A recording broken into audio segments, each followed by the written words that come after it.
In 1838, a Hungarian nobleman named Count Gustav Batthyány donated his private library to the Hungarian Academy of Sciences in Budapest.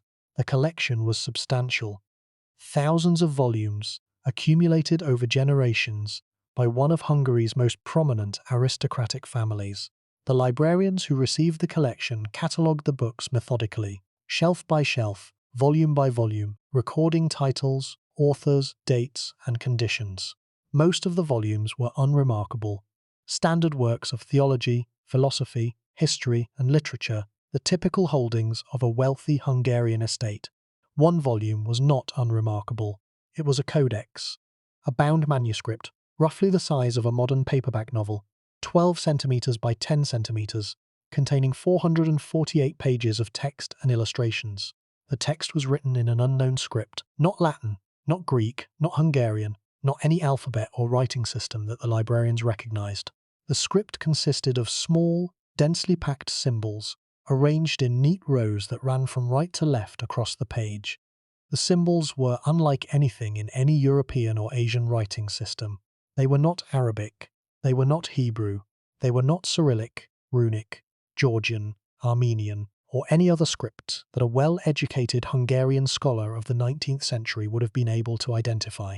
The symbols were, and remain, completely unidentified. The illustrations were equally puzzling. Over 87 full-page illustrations accompanied the text, depicting scenes that appeared to be religious in nature. Figures in robes, crosses, crescents, stars, battle scenes, processions, and what appeared to be events from the life of a religious figure. Some illustrations featured crosses prominently, suggesting a Christian context.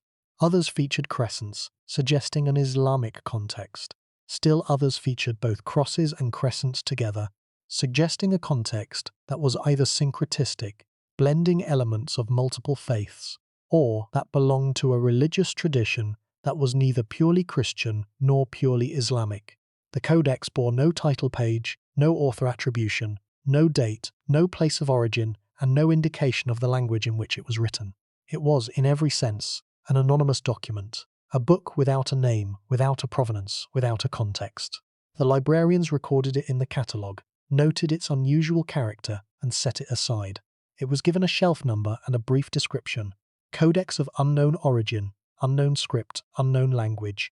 The volume became known, informally, as the Rohonc Codex, named after the town of Rohonc, now Rechnitz, in Austria, where the Batthyány family had one of their estates, and where the codex was believed to have been stored before its donation.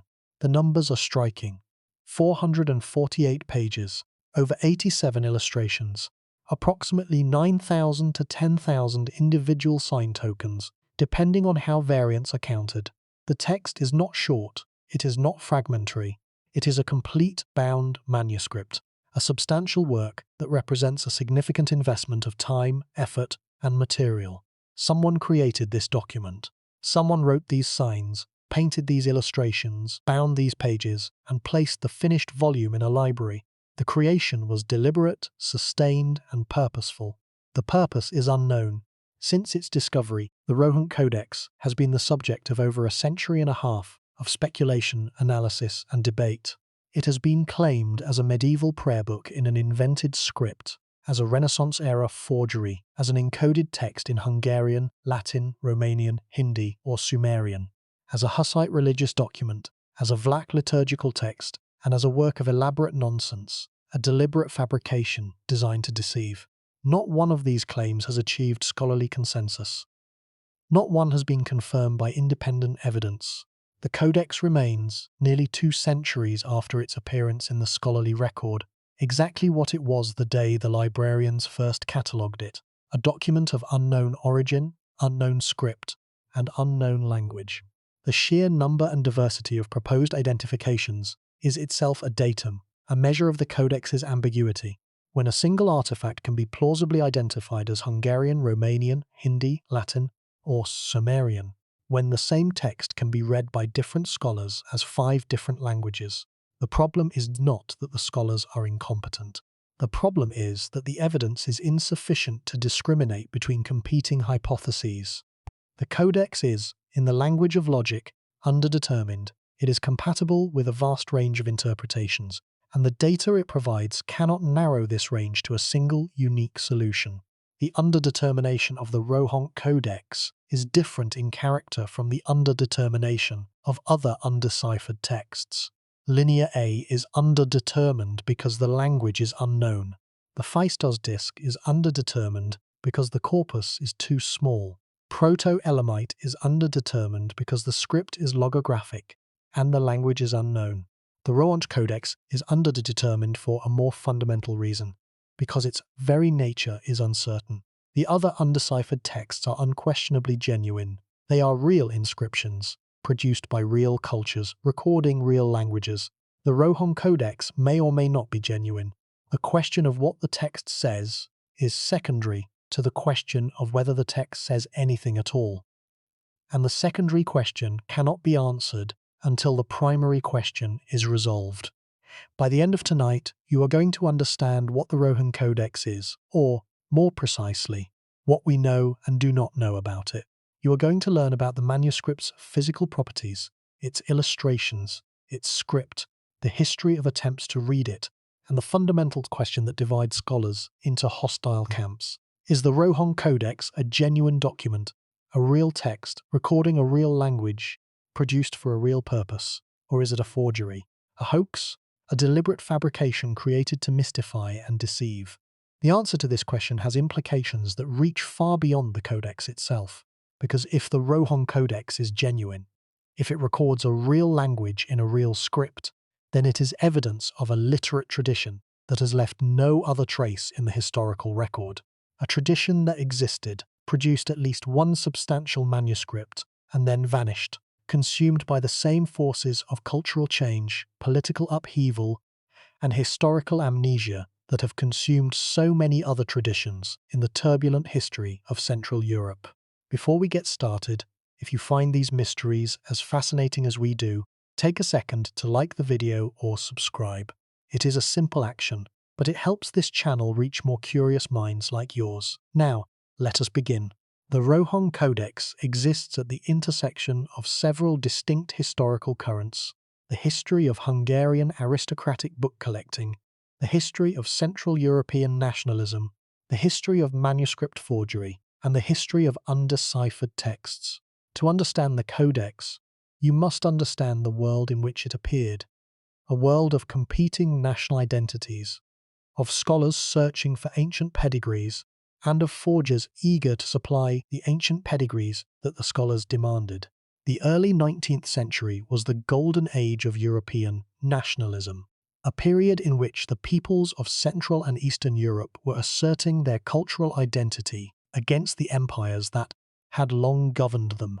Hungarians, Czechs, Poles, Romanians, Croats, Slovaks, and dozens of other national groups were engaged in a project of cultural recovery, searching for evidence of their ancient heritage, their distinctive traditions, and their unique contributions to European civilization. This project was scholarly, political, and emotional. It produced genuine discoveries, the recovery of medieval manuscripts, the documentation of folk traditions, the reconstruction of historical narratives that had been suppressed or forgotten under imperial rule. It also produced forgeries, fabricated documents, invented traditions, and spurious artifacts that were created to fill the gaps in the historical record with material that served nationalist agendas. The most famous literary forgery of the era was the manuscripts of Dvor Králové and Zelená Hora, two documents purportedly dating to the 13th and 9th centuries, discovered in Bohemia in 1817 and 1818, and containing old Czech poems of great literary merit and patriotic significance. The manuscripts were celebrated as proof of the antiquity and sophistication of Czech literary culture. They were studied, translated, and anthologized for decades before they were finally exposed as forgeries in the late 19th century, fabricated by the patriotic scholar Václav Hanka and his collaborators, who had created them to demonstrate that Czech literature was as ancient and as distinguished as German literature. The Hanka forgeries are not an isolated case. The early 19th century produced an extraordinary number of literary forgeries across Central and Eastern Europe, each one created to serve the nationalist agenda of its creators' community. In Scotland, James Macpherson had published the Ossian poems, purportedly ancient Gaelic epics, in the 1760s. In England, Thomas Chatterton had fabricated medieval poems in the 1770s. In Hungary, the poet Laszlo Arany had produced pseudo-medieval Hungarian verse. In every case, the forger was motivated by a desire to demonstrate that their national literary tradition was as old, as rich, and as distinguished as the traditions of their cultural rivals.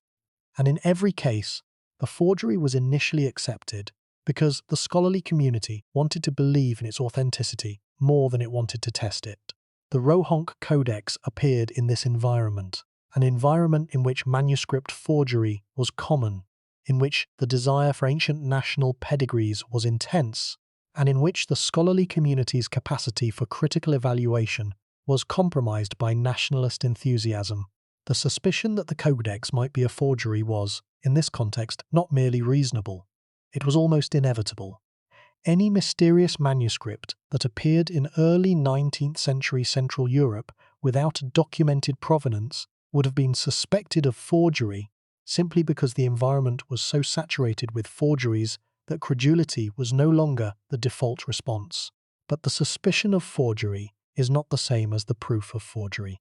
Many genuine documents have been wrongly suspected of being forgeries, sometimes for decades, before their authenticity was established. The Dead Sea Scrolls were initially suspected of being forgeries. The Nag Hammadi codices were suspected. Even the Rosetta Stone was, for a brief period, questioned. The suspicion of forgery is a reasonable starting point for investigation. It is not a reasonable conclusion. The Hanka forgeries are relevant to the Rohonc Codex for two reasons. First, they demonstrate that the cultural environment of early 19th century Central Europe was one in which manuscript forgery was not merely possible but incentivized. Scholars had motives, skills, and opportunities to produce fake documents, and the scholarly community was, for a time, unable to detect them. Second, they established a precedent, a specific, documented case of a Central European manuscript forgery that was accepted as genuine for decades before being exposed. The Rohonc Codex appeared in the scholarly record at roughly the same time as the Hanka forgeries, in the same cultural environment, and the suspicion that it might be a similar fabrication has shadowed it from the beginning. The Bathyany family, who owned the Codex before its donation, was one of the wealthiest and most politically prominent families in Hungary. Count Gustav Bathyany, who donated the library that contained the Codex, was a member of a family that had produced generals, bishops, politicians, and a prime minister, Lajos Bathyany, who was executed by the Austrians after the failed Hungarian Revolution of 1848. The family had accumulated their library over generations, acquiring books through purchase, gift, and inheritance. The provenance of the Codex within the Bathyany collection is unknown. There is no record of when or how it entered the family's possession. It may have been acquired by Gustav himself. It may have been acquired by his father, his grandfather, or a more distant ancestor. It may have been in the family for generations, or it may have been a recent acquisition. The silence of the records is total. The physical properties of the Codex provide some clues, but the clues are ambiguous. The paper on which the Codex is written has been analysed, and the results place it in the late Renaissance or early modern period, roughly the 16th to 18th century. The paper bears watermarks that have been tentatively matched to papers produced in northern Italy in the 16th century, a dating that, if correct, would place the creation of the Codex in the 1500s. But the watermark identification is not universally accepted, and the dating remains provisional. The watermark analysis, conducted by several independent researchers over the past few decades, has produced results that are suggestive but not conclusive. Watermarks are created by wire designs embedded in the paper mold during manufacture, and they leave distinctive impressions in the finished paper that can be matched to known molds from specific paper mills and specific time periods. The Rohonc watermarks have been compared to the watermark catalogues of Charles Moise Briquet and other paper historians, and the closest matches, though not exact matches, point to Italian paper mills of the 16th century. The matches are close enough to support a 16th century dating, but not close enough to confirm it. The watermarks might represent previously undocumented variants of known designs, or they might come from a different mill entirely. The paper itself is of moderate quality, neither the finest vellum-like paper of a royal scriptorium nor the coarsest rag paper of a provincial workshop. The sheets have been folded and gathered into quires, groups of nested sheets, and bound together in a format that is consistent with standard European bookbinding practice. The text blocks are regular and well aligned, indicating that the scribe used some form of ruling. Guidelines scratched or drawn on the paper to keep the lines straight and evenly spaced. The ruling technique is consistent with scribal practices from the 15th century onward. The binding of the codex is of a type consistent with Central European bookbinding practices of the 17th or 18th century, but the binding may have been added later, replacing an original binding that was damaged or deteriorated. The current binding is a simple leather cover, worn and scuffed, without tooling or decoration. The binding provides no information about the date or place of the manuscript's creation. It is a utilitarian cover that could have been added at any point after the manuscript was written. The ink is brown, a colour that is typical of iron gall inks, the standard writing ink of European scribes from the medieval period through the 19th century. Iron gall ink darkens with age, turning from black to brown over centuries, and the brown colour of the Rohonc ink is consistent with an age of several hundred years. But the colour alone does not determine the age. Iron gall ink can be artificially aged by exposure to heat or chemicals, and a forger who wished to simulate the appearance of age could produce an ink that looked centuries old within a few hours of preparation. The absence of comprehensive materials analysis is one of the most frustrating aspects of the Codex's study. Modern analytical techniques, radiocarbon dating of the paper, X-ray fluorescence analysis of the ink, multispectral imaging of the text, could provide definitive evidence about the age and authenticity of the manuscript. Radiocarbon dating, in particular, could determine whether the paper was produced in the 16th century, as the watermark evidence suggests, or in the 19th century, as the forgery hypothesis implies. The difference would be decisive. A 16th century paper date would effectively rule out Literati Nemes as the forger, since he was born in the late 18th century and could not have obtained 16th century paper for his forgery. A 19th century paper date would be consistent with the forgery hypothesis but would not prove it. Genuine documents can be written on new paper, and the date of the paper does not necessarily equal the date of the writing. The Hungarian Academy of Sciences, which has custody of the Codex, has been cautious about authorizing destructive testing. Radiocarbon dating requires the destruction of a small sample of the paper, and the Academy has been reluctant to damage a unique manuscript whose significance, while uncertain, may be considerable. Non-destructive techniques, multispectral imaging, X-ray fluorescence, have been partially applied, but the results have not been published in comprehensive form. The physical analysis that could resolve the authenticity question has been, for institutional and practical reasons, incomplete.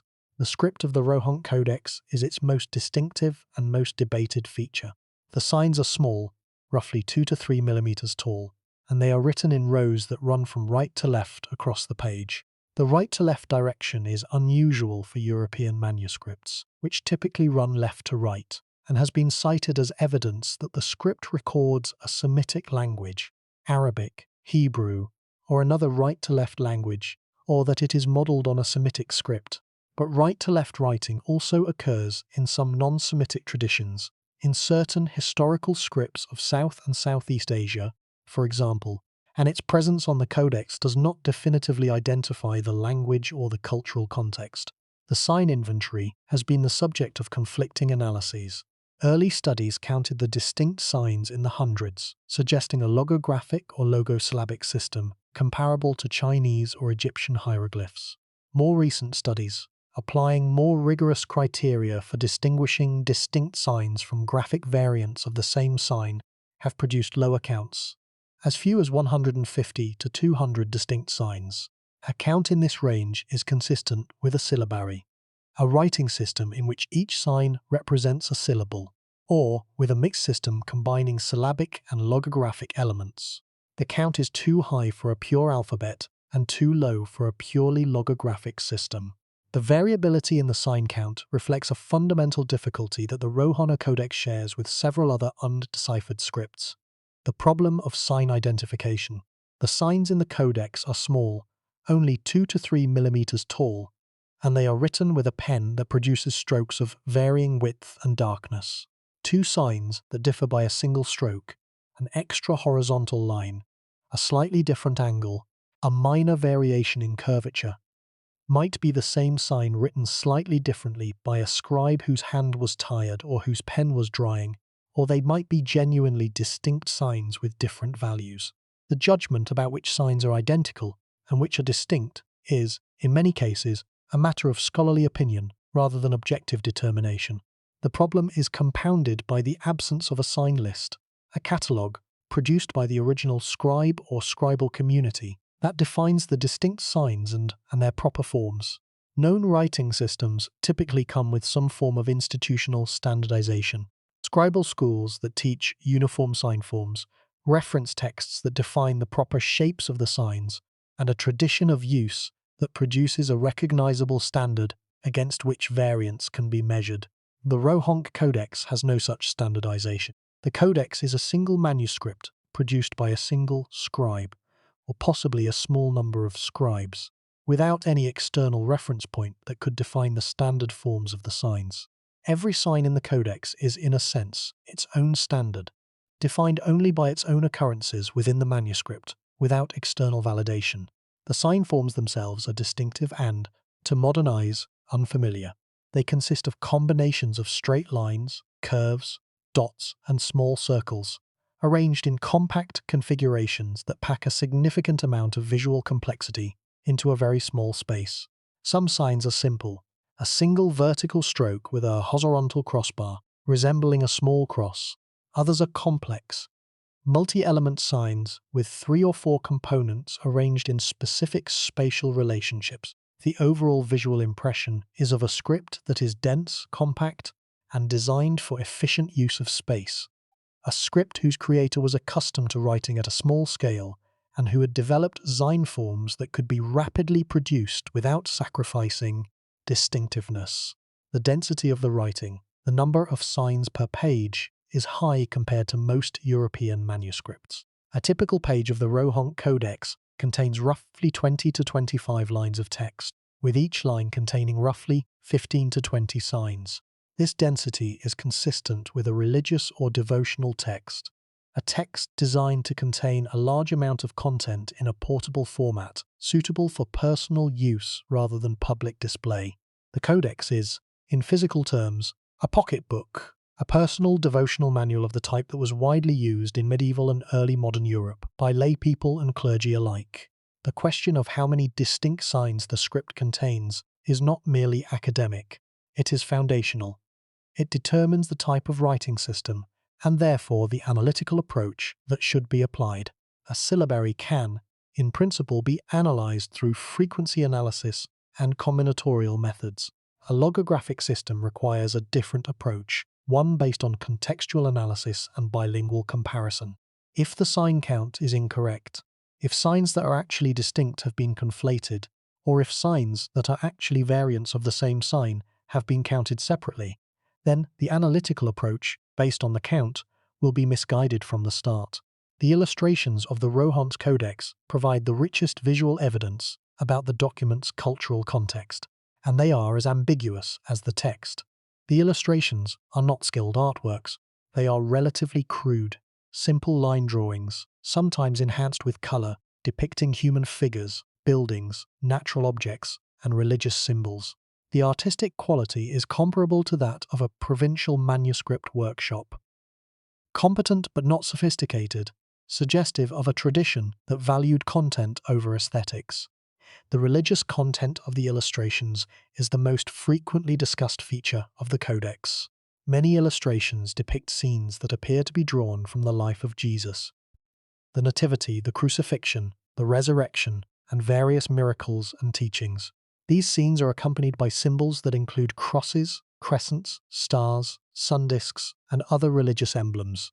The co-occurrence of crosses and crescents in the same illustrations has been interpreted by some scholars as evidence of a syncretistic religious tradition, a tradition that blended Christian and Islamic elements, while others have interpreted the crescents as pre-Islamic symbols, the crescent being a widespread symbol in the ancient and medieval world, not exclusively associated with Islam, or as decorative elements without religious significance.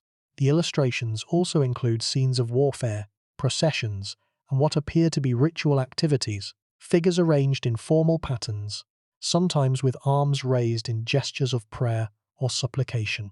These scenes have been compared to illustrations in medieval Hussite and Waldensian manuscripts, documents produced by heretical Christian movements that were active in Central Europe in the 14th and 15th centuries, and that developed distinctive artistic and liturgical traditions. The comparison is suggestive but not definitive. The stylistic similarities are general rather than specific, and they could reflect shared conventions rather than a direct historical connection. The Hussite connection deserves extended attention because it provides one of the most specific and most historically grounded frameworks for understanding the Codex. The Hussite movement, named after the Czech reformer Jan Hus, who was burned at the stake for heresy in 1415, was a revolutionary religious and political movement that swept through Bohemia and Moravia in the early 15th century, and that produced lasting effects on the religious landscape of Central Europe. The Hussites rejected the authority of the Pope, advocated for the use of vernacular languages in worship rather than Latin, and developed distinctive liturgical practices that set them apart from both Catholic and later Protestant traditions. The Hussite movement was violently suppressed through a series of crusades in the 1420s and 30s, but it was never fully eradicated. Hussite communities survived throughout Central Europe, in Bohemia, Moravia, Slovakia, Hungary, and the Carpathian region, maintaining their heterodox practices in varying degrees of secrecy for centuries.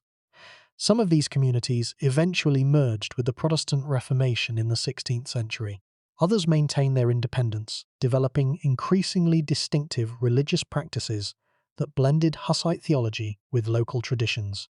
The Bohemian Brethren, the Unity of Brethren, were a direct descendant of the Hussite movement and survived as an organized community until the Counter-Reformation destroyed their institutional structures in the 17th century.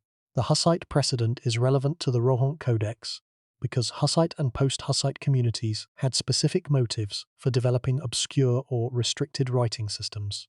They were persecuted communities, communities whose texts were confiscated and burned by Catholic authorities, whose leaders were imprisoned and executed, and whose survival depended on their ability to maintain their religious practices in secret. A Hussite community that developed its own script, a script that could not be read by Catholic inquisitors, would be engaging in a form of protective secrecy that is well attested in the history of persecuted religious movements. The Waldensian connection is equally suggestive. The Waldensians, followers of Peter Waldo, a 12th century merchant from Lyon, who renounced his wealth and preached a return to apostolic poverty, were one of the oldest heterodox Christian movements in Europe. Like the Hussites, the Waldensians were persecuted by the Catholic Church. Like the Hussites, they survived by maintaining their practices in secrecy. Like the Hussites, they developed distinctive religious literature, devotional texts, sermons, and biblical translations in their own dialects rather than in Latin. The Waldensian literary tradition is one of the earliest vernacular Christian literary traditions in Europe, and several Waldensian manuscripts have survived, preserved in sympathetic libraries and archives. The Waldensian manuscripts are written in Occitan, the Romance language of southern France, and in various northern Italian dialects. They do not use an unknown script, but the Waldensian precedent demonstrates that persecuted religious communities in medieval and early modern Europe did produce distinctive religious literature that was designed for internal use. that was transmitted through restricted channels, and that was in some cases deliberately made inaccessible to outsiders. The relationship between the text and the illustrations is itself uncertain. In most illustrated manuscripts, the text and the illustrations are correlated. The text describes or comments on the scenes depicted in the illustrations, and the illustrations visualize the content of the text. If this correlation holds for the Rohonc Codex, then the text is probably a religious narrative, a retelling of biblical or parabiblical stories, possibly in a liturgical format, accompanied by illustrations that depict the key scenes. But the correlation cannot be confirmed without reading the text, and the text cannot be read. The illustrations suggest religious content. The text may confirm or contradict this suggestion. Without a reading, the suggestion remains unverified. The question of the Codex's authenticity, whether it is a genuine historical document or a deliberate fabrication, has dominated scholarly discussion since the 19th century. The forgery hypothesis was first proposed in the 1860s by the Austrian Orientalist Armin Vambary and the Hungarian scholar Károly Szabó, who argued that the Codex was the work of a known forger named Samuel Literati Nemes. Vambary's contribution to the debate deserves particular attention because his was the first expert assessment of the Codex's script.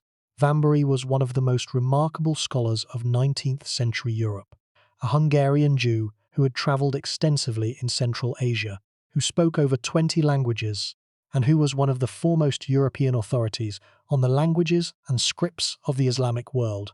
When Vambary examined the Rohonc Codex, he brought to the task an expertise in scripts and languages that few other European scholars of his time could match.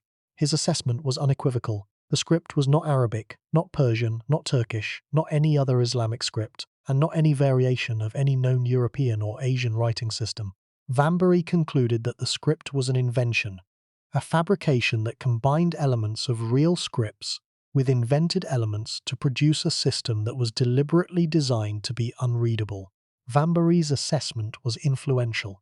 It established the forgery hypothesis as a serious scholarly position, and it provided the expert authority that the hypothesis needed to be taken seriously. But Vambary's expertise, while formidable, had specific limitations. He was an Orientalist, a specialist in the languages and scripts of the Islamic world and of Central Asia. He was not a specialist in European vernacular scripts, in heterodox Christian traditions, or in the obscure scribal practices of the Balkans and the Carpathians. A script that was unknown to Vambary was not necessarily an invented script. It might be a genuine script from a tradition that lay outside Vambary's expertise. The absence of recognition is not the same as the absence of existence. Szabó's contribution was complementary. He examined the Codex in the context of Hungarian book history and concluded that it was consistent with the kind of elaborate fabrication that Literati Nemes was known to produce. Szabó's assessment was based on general characteristics: the Codex's mysterious nature, its appearance in the scholarly record during Literati Nemes's period of activity, and its compatibility with the kind of nationalistic forgery that was common in the period, rather than on specific evidence linking the Codex to Literati Nemes. The assessment was plausible but circumstantial.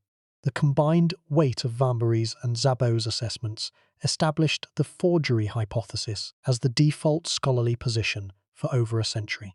The hypothesis was not challenged seriously until the late 20th and early 21st centuries, when new analytical methods, computational analysis, art historical comparison, and paper studies began to produce results that were more consistent with the authenticity hypothesis than with the forgery hypothesis.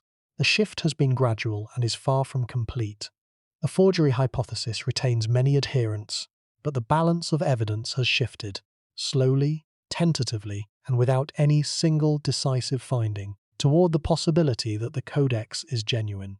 Literati Nemes was a Hungarian antiquarian who in the early 19th century was exposed as a prolific forger of historical documents. He had fabricated inscriptions, coins, and manuscripts in order to sell them to credulous collectors and to enhance the perceived antiquity of Hungarian cultural heritage. The accusation that Literati Nemes created the Rohonc Codex was based not on specific evidence, linking him to the document, but on the general argument that the Codex's appearance in the scholarly record coincided with Literati Nemes's period of activity, and that the Codex's mysterious, unreadable script was consistent with the kind of elaborate fabrication that Literati Nemes was known to produce. The forgery hypothesis has been influential but not universally accepted. Its critics argue that the Codex is too long, too detailed, and too internally consistent to be a plausible forgery. A forger creating a fake manuscript would not, the argument goes, produce 448 pages of carefully written text in a consistent but invented script, accompanied by 87 illustrations depicting a coherent sequence of religious scenes. The effort required would be enormous, weeks or months of sustained work, and the payoff uncertain, since a manuscript in an unreadable script would have little commercial value and little capacity to enhance anyone's national prestige. The forgery hypothesis requires a forger who was willing to invest an extraordinary amount of time and effort in a product that could not easily be sold, exhibited, or exploited. The defenders of the forgery hypothesis counter that Literati Nemes was exactly this kind of forger, a man who created fabrications not primarily for money but for the satisfaction of deception, and who produced some of his forgeries with a level of detail and elaboration that far exceeded what was necessary for commercial purposes. Literati Nemes deserves closer examination as a suspect because the case against him is both the strongest specific argument for the forgery hypothesis and the weakest. Samuel Literati Nemes was born in 1796 in Transylvania and died in 1842 in Pest. He was an antiquarian, a collector, and a dealer in historical artifacts. A man who moved in the world of Hungarian cultural scholarship, and who had both the knowledge and the motive to produce forgeries. He was exposed during his lifetime as the creator of several fraudulent inscriptions, carved stones bearing pseudo-ancient Hungarian scripts that were designed to support claims about the antiquity of Hungarian literacy. His forgeries were competent but not brilliant. They were eventually detected through the analysis of the stone, the carving technique, and the linguistic content. The case for attributing the Rohonc Codex to Literati Nemes rests on three arguments. First, temporal coincidence. The Codex appeared in the scholarly record during the period of Literati Nemes's activity. Second, thematic consistency. The Codex, with its mysterious script and its potential implications for Hungarian cultural history, is the kind of artifact that Literati Nemes would have been interested in creating. Third, general capability. Literati Nemes had the knowledge of scripts, the skill in forgery, and the access to materials that the creation of the Codex would have required. The case against attributing the Codex to Literati Nemes is equally strong. First, no direct evidence connects him to the Codex. No confession, no testimony, no documentary reference linking him to the manuscript. Second, the Codex is dramatically more complex than any of Literati Nemes's known forgeries. His known works are short inscriptions on stone, not 448-page manuscripts, with 87 illustrations. The difference in scale and complexity between the known forgeries and the Codex is enormous, comparable to the difference between a forger who creates fake coins and a forger who creates fake currencies. Third, the paper evidence, if the watermark dating is accepted, places the creation of the Codex in the 16th century, 200 years before Literati Nemes's birth. If the paper is 16th century, Literati Nemes cannot be the forger. The Literati Nemes attribution is, in summary, a hypothesis, a plausible but unproven hypothesis that has influenced the scholarly discussion of the Codex for over a century without being either confirmed or refuted. The attribution is convenient. It provides a specific, named suspect with known motives and demonstrated capabilities. It is also unverifiable. The evidence that would confirm or deny the attribution does not exist. The question of who created the Rohonc Codex, whether it was Literati Nemes, another forger, or a genuine medieval or early modern scribe, remains open. The debate between the forgery hypothesis and the authenticity hypothesis has continued for over a century, without resolution, each side citing evidence that supports its position and discounting evidence that contradicts it. The question of authenticity is not merely a historical curiosity, it is the foundational question of Rohonc Codex studies. If the codex is a forgery, then the script is a fabrication, an invented system that encodes no language, and that was designed to be unreadable. In that case, any attempt to decipher the codex is futile. There is nothing to decipher because the signs have no linguistic values. If the codex is genuine, then the script records a real language, a language that was spoken by a real community, in a real time and place, for a real purpose. In that case, decipherment is theoretically possible. The signs have values, the values can be discovered, and the text can be read. The entire scholarly enterprise, every analysis of the script, every proposed reading, every attempt to identify the language, depends on the answers to this foundational question. And the answer, after over a century and a half of debate, remains uncertain. The core problem of the Rohonc Codex is that it resists the most basic categorization. It cannot be confidently classified as genuine or forged. It cannot be assigned to a specific language or language family. It cannot be dated with precision. It cannot be attributed to a specific cultural tradition.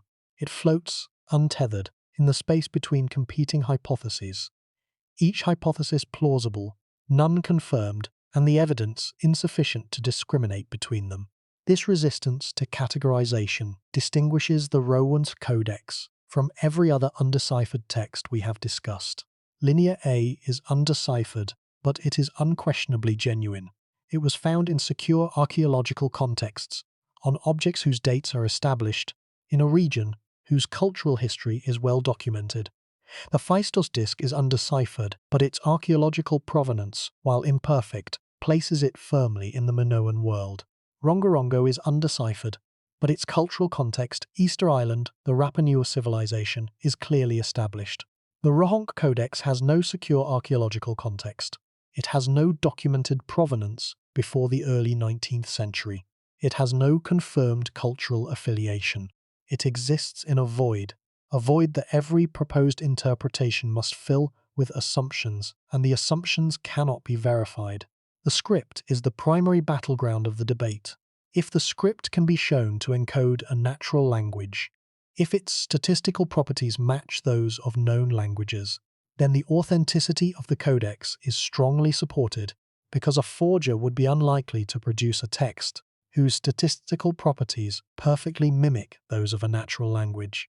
Conversely, if the script can be shown to lack the statistical properties of natural language, if its frequency distributions, its combinatorial patterns, and its information content are inconsistent with linguistic structure, then the forgery hypothesis is strongly supported because a genuine text in a natural language would be expected to exhibit these properties. Several scholars have attempted this statistical analysis with contradictory results. In 2010, a Hungarian sinologist named Levente Zoltán Királyi proposed that the script was a variant of Old Hungarian, the runic script used by the Hungarians before the adoption of the Latin alphabet in the 11th century. Királyi's analysis, based on a comparison of the Rohon signs with Old Hungarian runes, produced proposed readings that he interpreted as a Hungarian language religious text, a devotional work containing prayers, hymns, and biblical narratives. Királyi's readings were detailed and internally consistent, and they produced text that he argued was grammatically and semantically coherent in medieval Hungarian. Királyi's proposal attracted significant attention in Hungary, where the possibility of a previously unknown medieval Hungarian manuscript has obvious nationalistic appeal. But the proposal has not been widely accepted by specialists in Old Hungarian, who have noted that the correspondences between the Rohonc signs and Old Hungarian runes are, in many cases, forced, requiring the identification of signs that look nothing alike and the assumption of phonetic values that are not consistent with the known values of the Old Hungarian signs. The readings, while internally consistent, depend on a chain of assumptions that cannot be independently verified. The same circularity problem that has plagued proposed decipherments of every undeciphered script. A more recent and more technically sophisticated analysis was published in 2018 by the Indian researcher Mahesh Kumar Singh, who proposed that the codex records a text in an early Indo-Aryan language, specifically a form of early Hindi or Sanskrit written in a modified Brahmi-derived script. Singh's analysis used computational methods, frequency analysis, entropy calculation, and pattern matching to compare the statistical properties of the Rohonc text with those of known languages.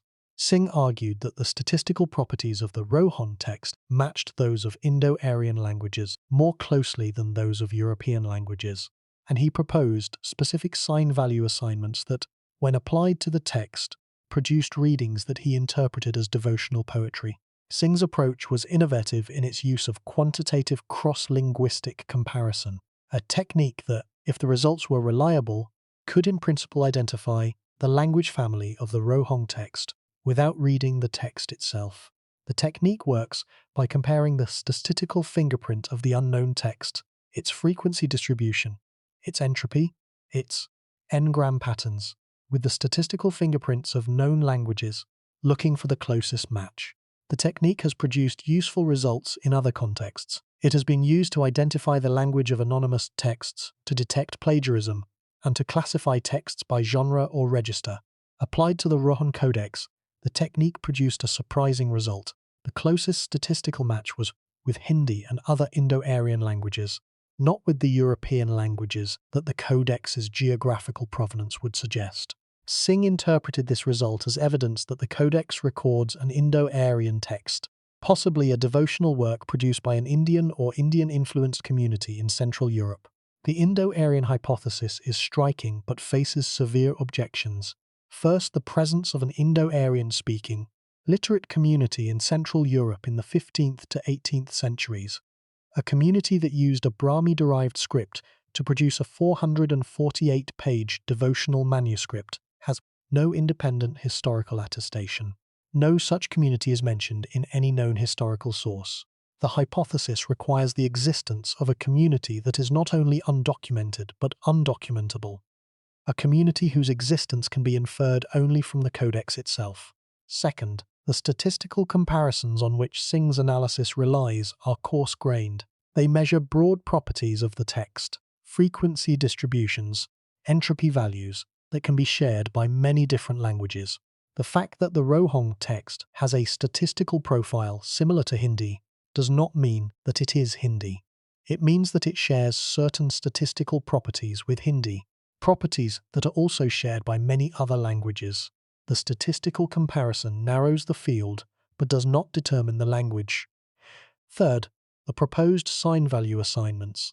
The specific correspondences between Rohonc signs and Brahmi-derived characters have been challenged by specialists in both epigraphy and Indo-Aryan linguistics. The correspondences are, in many cases, visually unconvincing. The Rohonc signs do not look like the Brahmi characters they are supposed to represent. The readings produce text that contains word forms and grammatical constructions that are not attested in any known Indo-Aryan language. Singh's proposal is creative and methodologically ambitious, but it has been met with skepticism by specialists in both epigraphy and Indo-Aryan linguistics. The statistical comparisons are based on coarse-grained metrics, overall frequency distributions, and entropy values that can match the properties of many different languages, and that are not specific enough to identify a particular language or language family. The proposed sign value assignments produces readings that are, by the assessment of specialists, linguistically implausible. They contain word forms and grammatical constructions that are not attested in any known Indo-Aryan language. The computational analysis of the Codex's statistical properties has, however, produced one result that is widely accepted. The text is not random. The frequency distribution of the signs follows a pattern that is consistent with natural language, a pattern in which a small number of signs account for a disproportionate share of all sign tokens, while the majority of signs are relatively rare. This pattern, known as Zipf's law, is characteristic of virtually all natural languages and is difficult to produce in a random or meaningless text.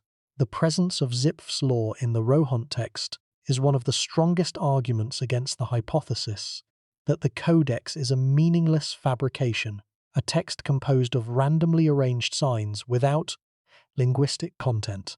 But here is the problem. Zipf's law is necessary for a text to be linguistic, but it is not sufficient. Zipf's law can also be produced by certain types of non-linguistic symbolic systems, by musical notation, by heraldic blazonry, by certain types of code, and by certain types of deliberately constructed nonsense. A forger who was familiar with the statistical properties of natural language, or who simply mimicked the general appearance of a known script, producing text that had the visual characteristics of writing without its linguistic content, might produce a text that follows Zipf's law without encoding any language. The statistical evidence supports the linguistic hypothesis. It does not prove it. The forgery hypothesis received its most detailed modern articulation in a study published in 2004 by the Romanian scholar George Brancuș, who argued that the Codex was a forgery produced in the late 18th or early 19th century by a person with knowledge of multiple writing systems, someone who had access to specimens of Arabic, Brahmi, Tibetan, and other scripts, and who combined elements of these scripts to produce a synthetic, unreadable pseudo-script. Brancuș noted that several Rohonc signs bear resemblances to signs in known scripts. One sign looks like an Arabic letter, another looks like a Brahmi character, another looks like a Tibetan sign, and argued that these resemblances reflect the forger's eclectic sources rather than a genuine linguistic tradition. Brancuș's analysis went further, examining the overall visual impression of the Rohonc script and comparing it to known pseudo-scripts, invented scripts that were created as decorative elements, as fictional writing systems in literary works, or as deliberate forgeries. Brancuș argued that the Rohonc script shares certain features with known pseudoscripts that distinguish them from genuine writing systems. Specifically, he noted that the Rohonc signs show a high degree of visual diversity. Many different sign shapes are used, with relatively few signs repeated frequently, a pattern that Brancuș argued was more consistent with a pseudoscript, in which the creator invents new signs freely, than with a genuine script, in which a fixed inventory of signs is used repeatedly. This argument is, however, double-edged. The visual diversity that Brancuș identifies as evidence of forgery could equally be evidence of a logosyllabic system, a system with a large sign inventory in which many signs appear infrequently because they represent specialized words or syllables that occur only in specific contexts. The visual diversity of Chinese characters, for example, is enormous, far greater than the visual diversity of the Rohonc script, and no one would argue that Chinese is a pseudo-script. The argument from visual diversity is inconclusive. Brancuș also noted that some Rohonc signs appear to be mirror images of other signs, as if the creator had produced variants by simply reversing the orientation of existing signs.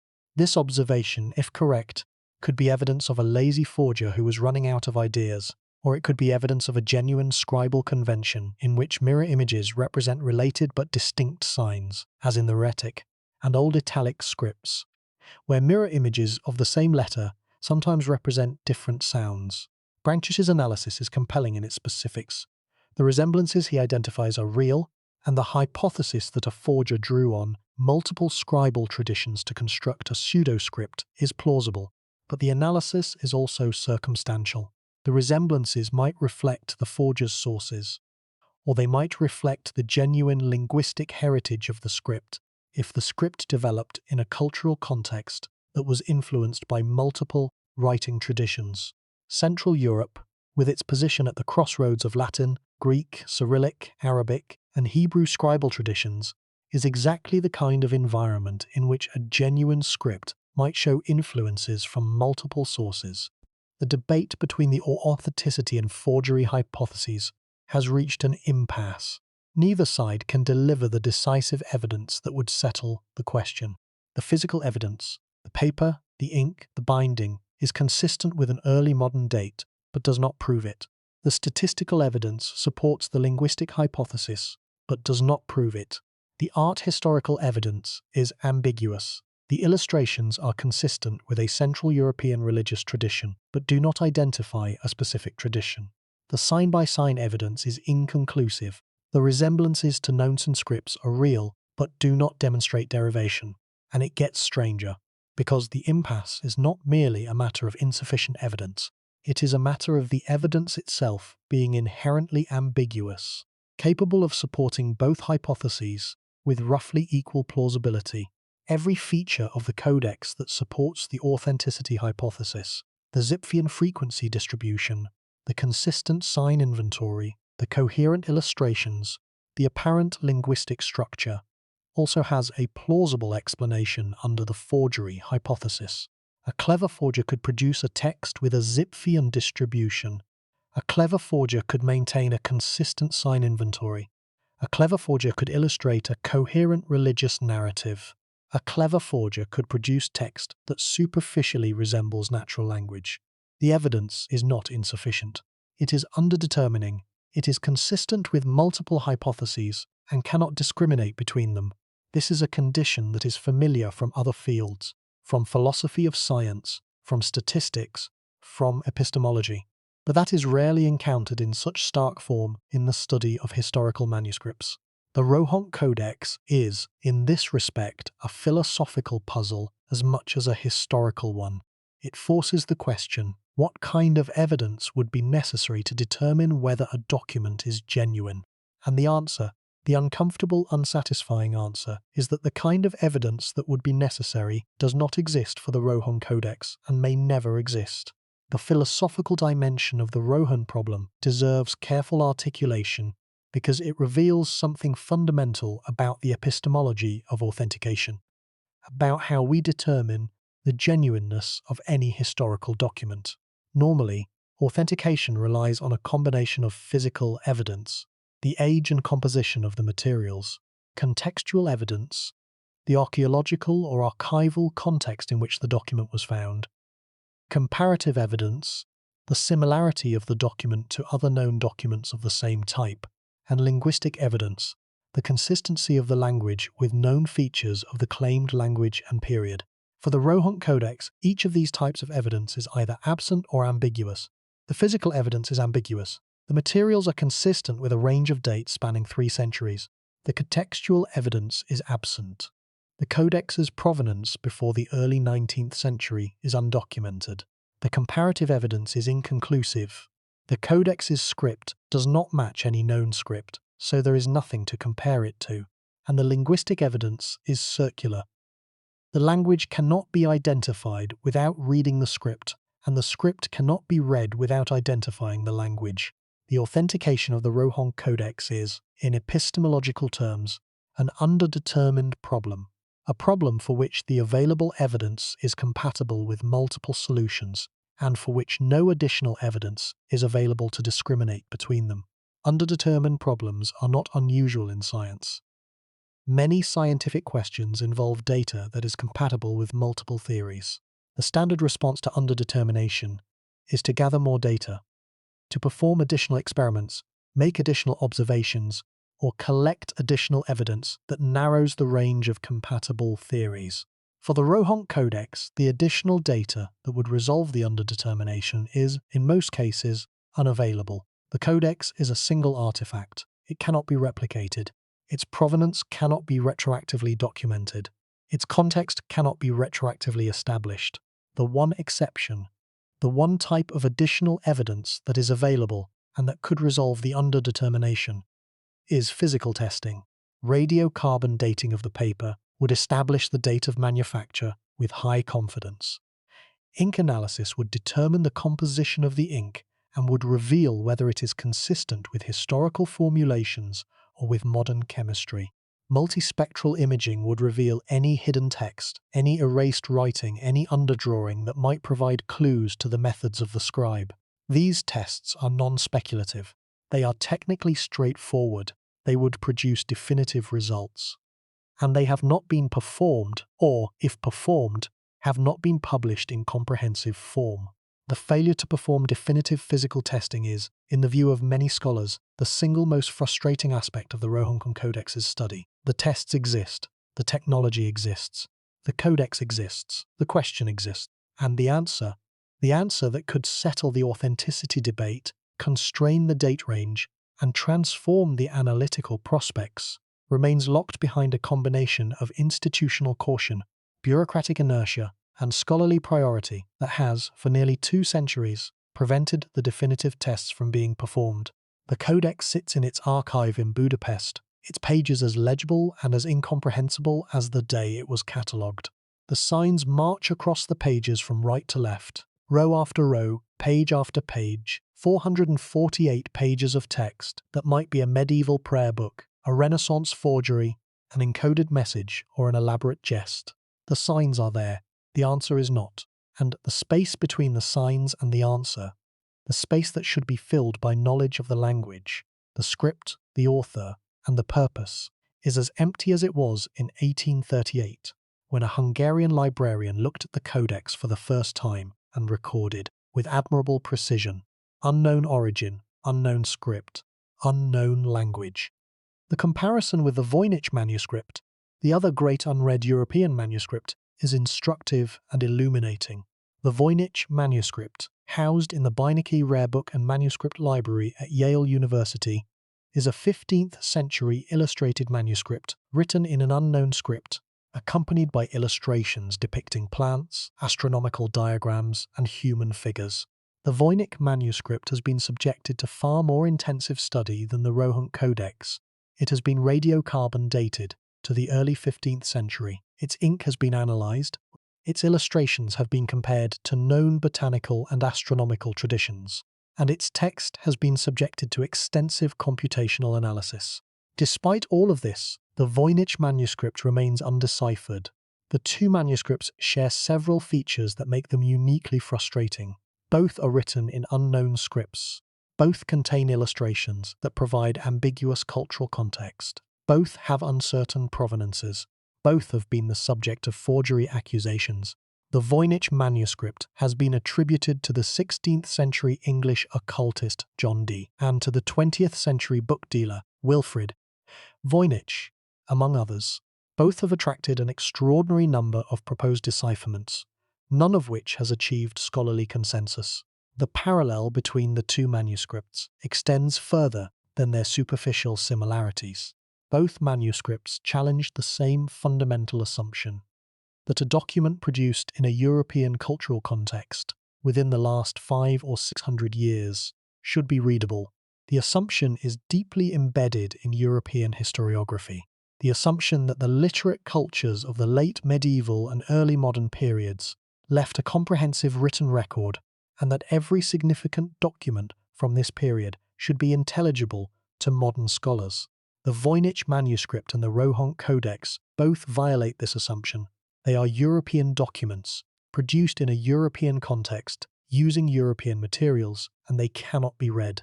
The violation is disturbing because it suggests that the European written record is less comprehensive than we assume, that there are corners of the European cultural landscape that are as dark, as inaccessible, and as permanently unknowable as the most distant corners of the ancient world.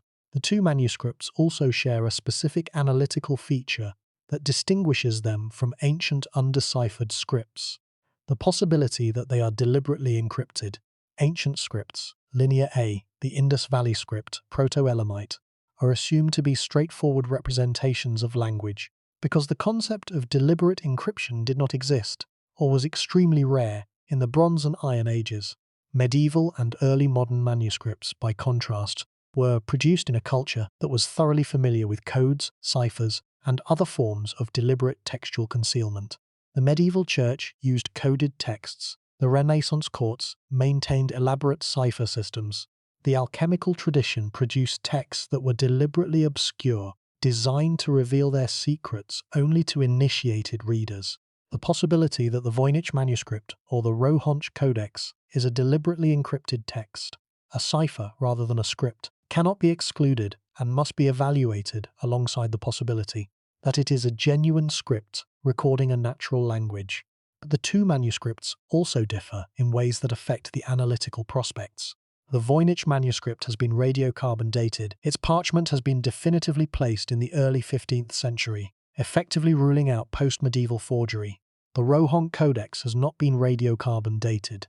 The foundational question of age remains unanswered. The Voynich manuscript has a documented provenance stretching back to at least the early 17th century. It was owned by the Holy Roman Emperor Rudolph II, whose court was a centre of alchemical and occult scholarship. The Rohonc Codex has no documented provenance before the early 19th century, a gap that the forgery hypothesis exploits. The Voynich comparison highlights the importance of physical analysis in resolving the authenticity question.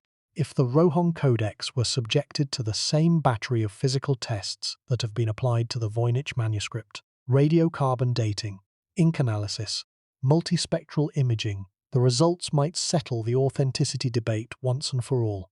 A radiocarbon date in the 15th or 16th century would effectively refute the literati nimis attribution and strongly support the authenticity hypothesis. A radiocarbon date in the 19th century would support the forgery hypothesis. The test exists. The technology exists. The question is whether the institutional custodians of the Codex will authorize the testing.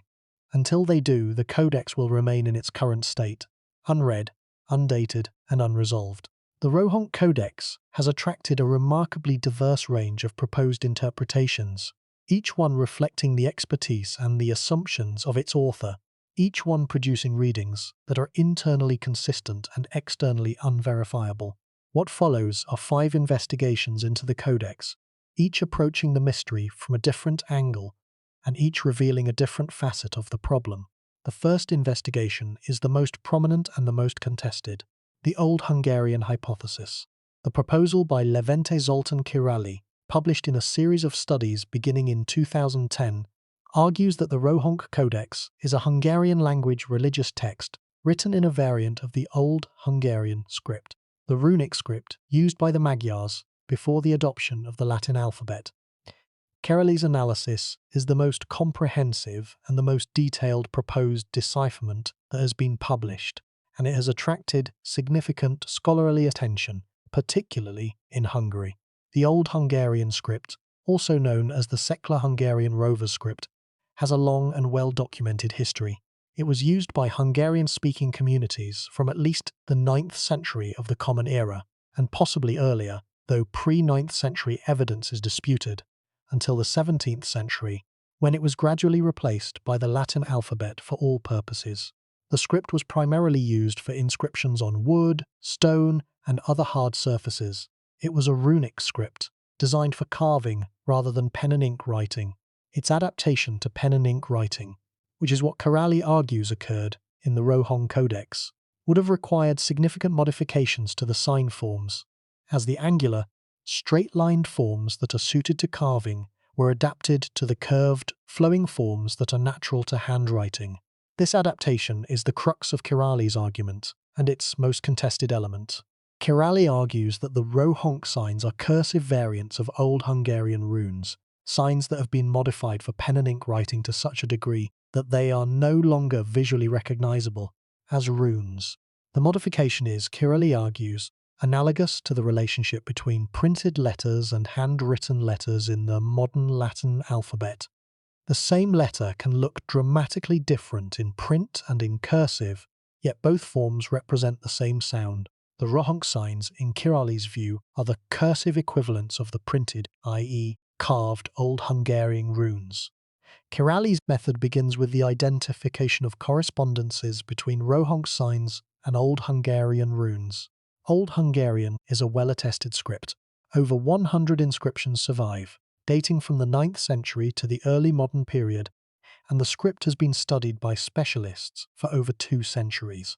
Király argues that the Rohonc signs are stylized, cursive variants of Old Hungarian runes, variants that have been modified for pen and ink writing, as opposed to the carving on hard surfaces that characterize the original runic practice, and that have been further modified by the individual scribal habits of the Codex's author. The identification of correspondences is the critical step, the step on which the entire decipherment depends.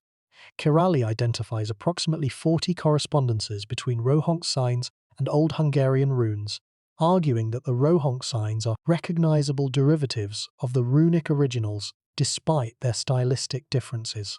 Using these correspondences, Király transliterates the Rohonc texts and produces readings that he interprets as medieval Hungarian prose, specifically as a series of devotional texts, including prayers, hymns, and narrative retellings of biblical stories. The readings are detailed, extensive, and linguistically coherent. They produce Hungarian text that makes grammatical sense, that uses vocabulary consistent with medieval Hungarian religious literature, and that corresponds, thematically, to the illustrations that accompany the text. The readings describe events from the life of Jesus, prayers to the Virgin Mary, and meditations on the Passion, content that matches the religious imagery of the illustrations. The critics of Kirali's proposal, and there are many, point to several concerns. First, the correspondences between Rohonc signs and Old Hungarian runes are, in many cases, visually unconvincing. The signs do not look like the runes they are supposed to represent. The stylistic gap between the Rohonc signs and the Old Hungarian runes is so wide that the correspondences appear arbitrary. Any sign can be matched to any rune if enough stylistic variation is allowed. Second, the readings depend on a specific set of assumptions about the spelling conventions of the Codex. Assumptions about the direction of writing, the treatment of vowels, the representation of consonant clusters, and the use of abbreviations that are tailored to produce coherent results, and that cannot be independently verified. A different set of assumptions, equally plausible, equally consistent with the evidence, would produce different readings. Third, the medieval Hungarian produced by the readings contains word forms and grammatical constructions that some specialists in medieval Hungarian linguistics have questioned. Forms that are possible but unusual, constructions that are grammatically permissible but stylistically improbable.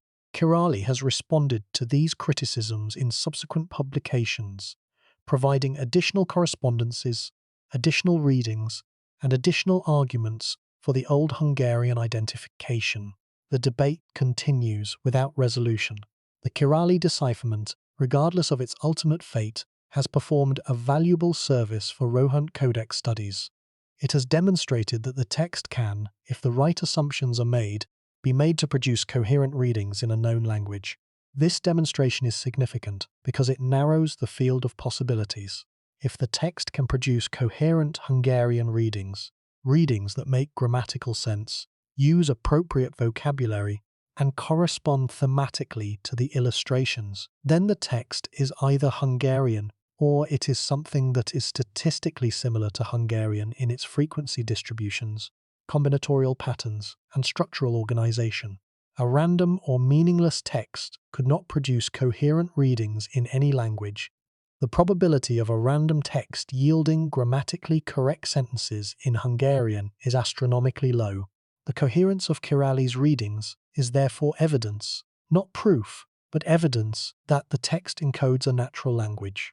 The question is whether the coherence is genuine or artifactual, whether the readings reflect the actual content of the text, or whether they are the product of a method that is flexible enough to produce coherent readings from any sufficiently long text, regardless of its content. This question is extremely difficult to answer because it requires a precise quantification of the method's flexibility, a determination of how many different texts could produce coherent readings under the same assumptions. If the method is highly constrained, if only one set of assumptions produces coherent readings, then the coherence is strong evidence for the correctness of the readings. If the method is flexible, if many different sets of assumptions could produce coherent readings, then the coherence is weak evidence because it could be explained by the flexibility of the method rather than by the correctness of the readings. The quantification of method flexibility is a technical problem that has not been addressed in the Rohonc Codex literature. It would require a systematic exploration of the space of possible assumptions, the space of possible sign-value assignments, spelling conventions, and grammatical rules, and a determination of how many points in that space produce coherent readings. This exploration is computationally intensive, but technically feasible, and it would provide a rigorous test of the decipherment that is currently lacking. Until such a test is performed, the debate between the supporters and the critics of Kirali's readings will remain where it is, each side appealing to different types of evidence, each side interpreting the same data through different theoretical lenses, and neither side able to deliver the decisive argument that would settle the question. The second investigation concerns the Vlach hypothesis. The Vlach hypothesis, proposed by several scholars in varying forms over the past century, argues that the Rohonc Codex was produced by a Vlach-speaking community, possibly a community of Vlach Christians who lived in the Carpathian region and who used a distinctive script to record their religious texts. The Vlach people, also known as Romanians, Aromanians, or Wallachians, depending on the specific community and the historical period, are a Romance-speaking population that has inhabited the Balkans, the Carpathians, and the Danubian plains since at least the early medieval period. Their linguistic and cultural heritage is distinct from that of the Slavic and Hungarian populations that surround them, and their religious traditions, while predominantly Orthodox Christian, include elements that reflect the complex interplay of Latin, Greek, and Slavic influences in the region. The Vlach connection is particularly intriguing because of a specific historical detail. The town of Rohonc, modern Reknitz, where the codex was reportedly stored, lies in the westernmost part of Hungary, now Austria, a region that included scattered Vlach-speaking populations in the medieval and early modern periods. The Vlach communities of Western Hungary were small, marginalized, and poorly documented. They left few records in the mainstream archives, and their cultural and linguistic practices are known primarily from indirect references in Hungarian and German administrative documents. A Vlach religious manuscript produced by one of these communities would be consistent with the codex's provenance, and it would explain why the script is unfamiliar, since the Vlach communities may have developed their own scribable traditions independently of the dominant Latin, Greek, and Cyrillic traditions of the surrounding populations. The Vlach hypothesis also offers a potential explanation for the syncretistic religious imagery of the illustrations. The Vlach communities of the Balkans and the Carpathians lived at the intersection of Latin Christianity, Greek Orthodoxy, and Islam, and their religious practices reflected this intersection, incorporating elements from all three traditions in combinations that varied from community to community and from period to period.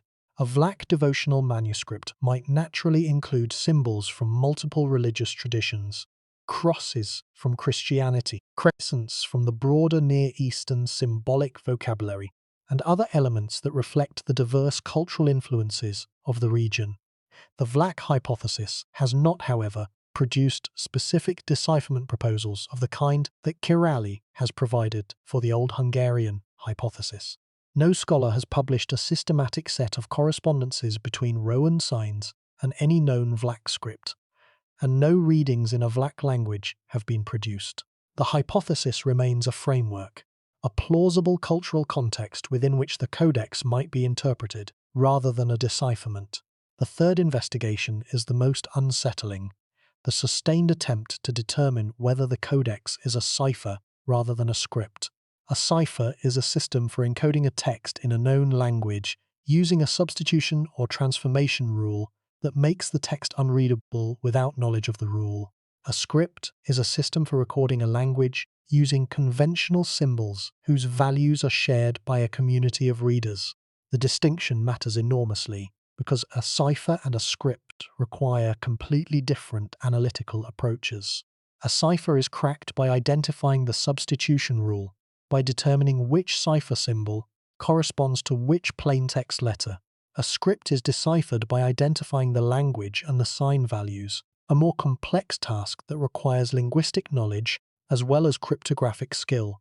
The possibility that the Rohonc Codex is a cipher, that it records a text in a known language, Latin, Hungarian, German, or another, using a substitution cipher that replaces each letter with a unique symbol, has been explored by several researchers, including cryptographers associated with military and intelligence organizations.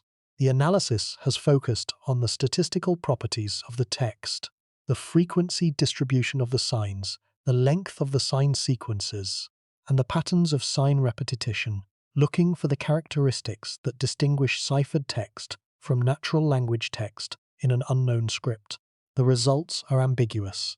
The frequency distribution of the Rohonc signs is consistent with both a natural language script and a monoalphabetic substitution cipher applied to a European language. Both would produce a frequency distribution that follows Zipf's law, with a small number of common signs and a long tail of rare signs. The sign inventory, 150 to 200 distinct signs, is too large for a simple monoalphabet cipher of a European language, which would have roughly 25 to 35 symbols, but is consistent with a homophonic cipher, a cipher in which each plaintext letter is represented by multiple cipher symbols, with common letters having more cipher equivalents than rare letters. A homophonic cipher using 150 to 200 symbols to encode a text in a language with 25 to 30 letters would assign roughly 5 to 8 cipher symbols to each plaintext letter, a ratio that is consistent with known historical ciphers from the 15th to 18th centuries.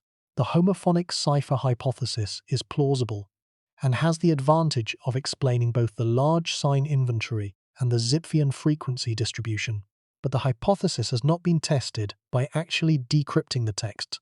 No specific cipher key has been proposed and no plaintext has been recovered. The homophonic cipher hypothesis is worth exploring in more detail because it represents a specific, testable prediction about the codex's structure.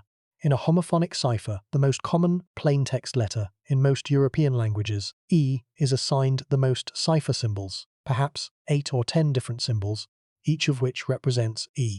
The second most common letter is assigned the second largest number of symbols. The least common letters are assigned one symbol each. The purpose of this arrangement is to flatten the frequency distribution of the cipher text, to make the cipher symbols appear with roughly equal frequency, thereby defeating the frequency analysis that could be used to crack a simple monoalphabetic cipher. If the Rohonc Codex is a homophonic cipher, then the 150 to 200 distinct signs should divide into groups of signs that all represent the same plaintext letter. The signs within each group would be expected to appear in similar contexts, preceding and following the same types of signs, because they all represent the same letter and therefore occupy the same positions in words. The analysis of distributional similarity, the identification of signs that appear in similar contexts, could, in principle, identify the cipher groups and thereby reduce the 150 to 200 sign system to a 25 to 30 letter alphabet. This analysis has been attempted by several researchers, with mixed results. Some studies have identified clusters of distributional similarity, groups of signs that tend to appear in the same contexts and that might represent the same plaintext letter, but the clusters are not clean. The boundaries between clusters are fuzzy, and the assignment of borderline signs to one cluster or another is often arbitrary. The distributional evidence is consistent with a homophonic cipher, but does not prove it. The same distributional patterns could also arise from a syllabic writing system, in which signs that represent similar syllables naturally appear in similar contexts. The cryptographic analysis has reached the same impasse as the linguistic analysis. The evidence is consistent with multiple hypotheses, and the hypotheses cannot be discriminated on the basis of the available data. The codex might be a homophonic cipher, it might be a syllabary, it might be a logosyllabic system, it might be a pseudoscript that happens, by the skill of its creator, to mimic the statistical properties of natural language. Each hypothesis is consistent with the data, none is confirmed by the data, and the data, without additional evidence, a known plaintext, a key, a bilingual, cannot discriminate between them. The frustration of the cryptographic analysis echoes the frustration of every other approach to the codex. The tools are powerful, the methods are sound, the analysis is rigorous, and the results are inconclusive. Not because the analysis was poorly done, but because the evidence is fundamentally insufficient to support a conclusion. The codex resists every approach, linguistic, cryptographic, art historical, statistical, with the same maddening impartiality. It yields enough data to sustain the analysis but not enough to complete it. It cooperates with every hypothesis but commits to none. It is, in the world of undeciphered texts, the ultimate agnostic, a document that refuses to be classified, refuses to be attributed, and refuses to be read. The fourth investigation concerns the illustrations, the most accessible and most informative feature of the codex. The art historian Benedek Lang of the Budapest University of Technology and Economics has conducted the most comprehensive study of the Rohonc illustrations, analyzing them in the context of Central European religious art and comparing them to illustrations in known medieval and early modern manuscripts. Lang's analysis has identified several features that provide constraints on the date and cultural context of the codex. First, the artistic style is consistent with a period range of roughly the 15th to 17th centuries. The proportions of the figures, the rendering of drapery, the representation of architectural elements, and the composition of the scenes are all consistent with conventions that were current in Central European art during this period. The style is not consistent with the late 18th or early 19th century, the period during which literati nemis would have produced the codex if he was the forger. This observation, if accepted, provides evidence against the literati nems attribution.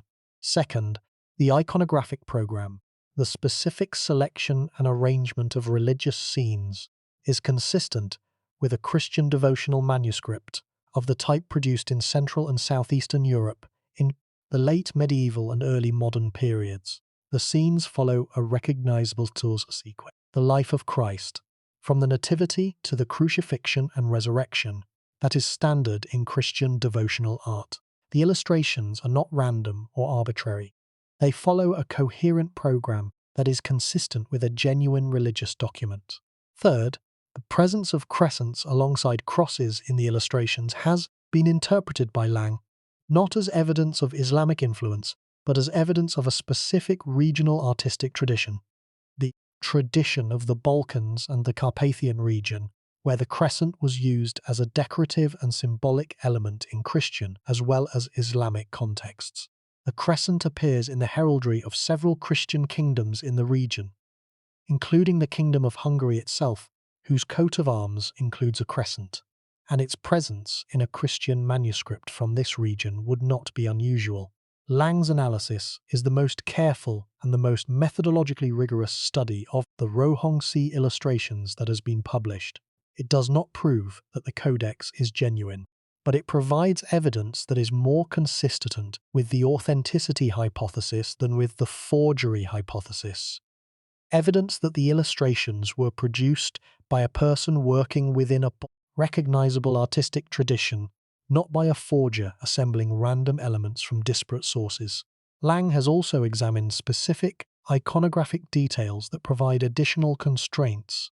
The representation of the crucifixion in several Rohonc illustrations shows Christ with his feet crossed and fixed by a single nail, an iconographic convention that became standard in Western European art after the 13th century. The representation of the Virgin Mary consistently shows her in a blue mantle, a color convention associated with the doctrine of Mary's heavenly queenship that became standard in the same period. The warriors depicted in several battle scenes and carry weapons that appear to include crossbows and possibly early firearms, technologies that became widespread in Central European warfare in the 15th and 16th centuries. These iconographic details collectively suggest a date range of roughly the 15th to 16th centuries, consistent with the watermark evidence and inconsistent with the literati nemes forgery hypothesis. A forger working in the early 19th century might have been able to mimic the general style of 15th century religious art, but the specific iconographic conventions, the single-nail crucifixion, the blue mantle, the period-appropriate weaponry, suggest either a genuine medieval or early modern artist, or a forger with extraordinarily detailed knowledge of art historical conventions. The former explanation is simpler. Occam's razor favours it. Lang's work has shifted the scholarly consensus, such as it is, slightly toward the authenticity hypothesis. The art historical evidence is not proof, but it is the strongest category of evidence currently available, because it provides specific, testable predictions about the date and cultural context of the codex that can be evaluated by specialists in the relevant artistic traditions. The linguistic evidence, the cryptographic evidence, and the physical evidence are all ambiguous. The art historical evidence, while not definitive, points in a specific direction, and the direction is toward authenticity rather than forgery. The question that Lang's analysis leaves unanswered is the question that all the investigations leave unanswered. If the codex is genuine, who produced it? Which community? Which tradition? Which scribal practice generated a 448-page manuscript in an unknown script, illustrated with recognizably Central European religious imagery and deposited in a Hungarian aristocratic library? The identification of the community would transform the analytical prospects. It would provide a language, a cultural context, and a comparative framework that would make the decipherment of the text, if not easy, at least theoretically possible. Without the identification, the text remains what it is, an orphaned document, unconnected to any known community, unreadable in any known language.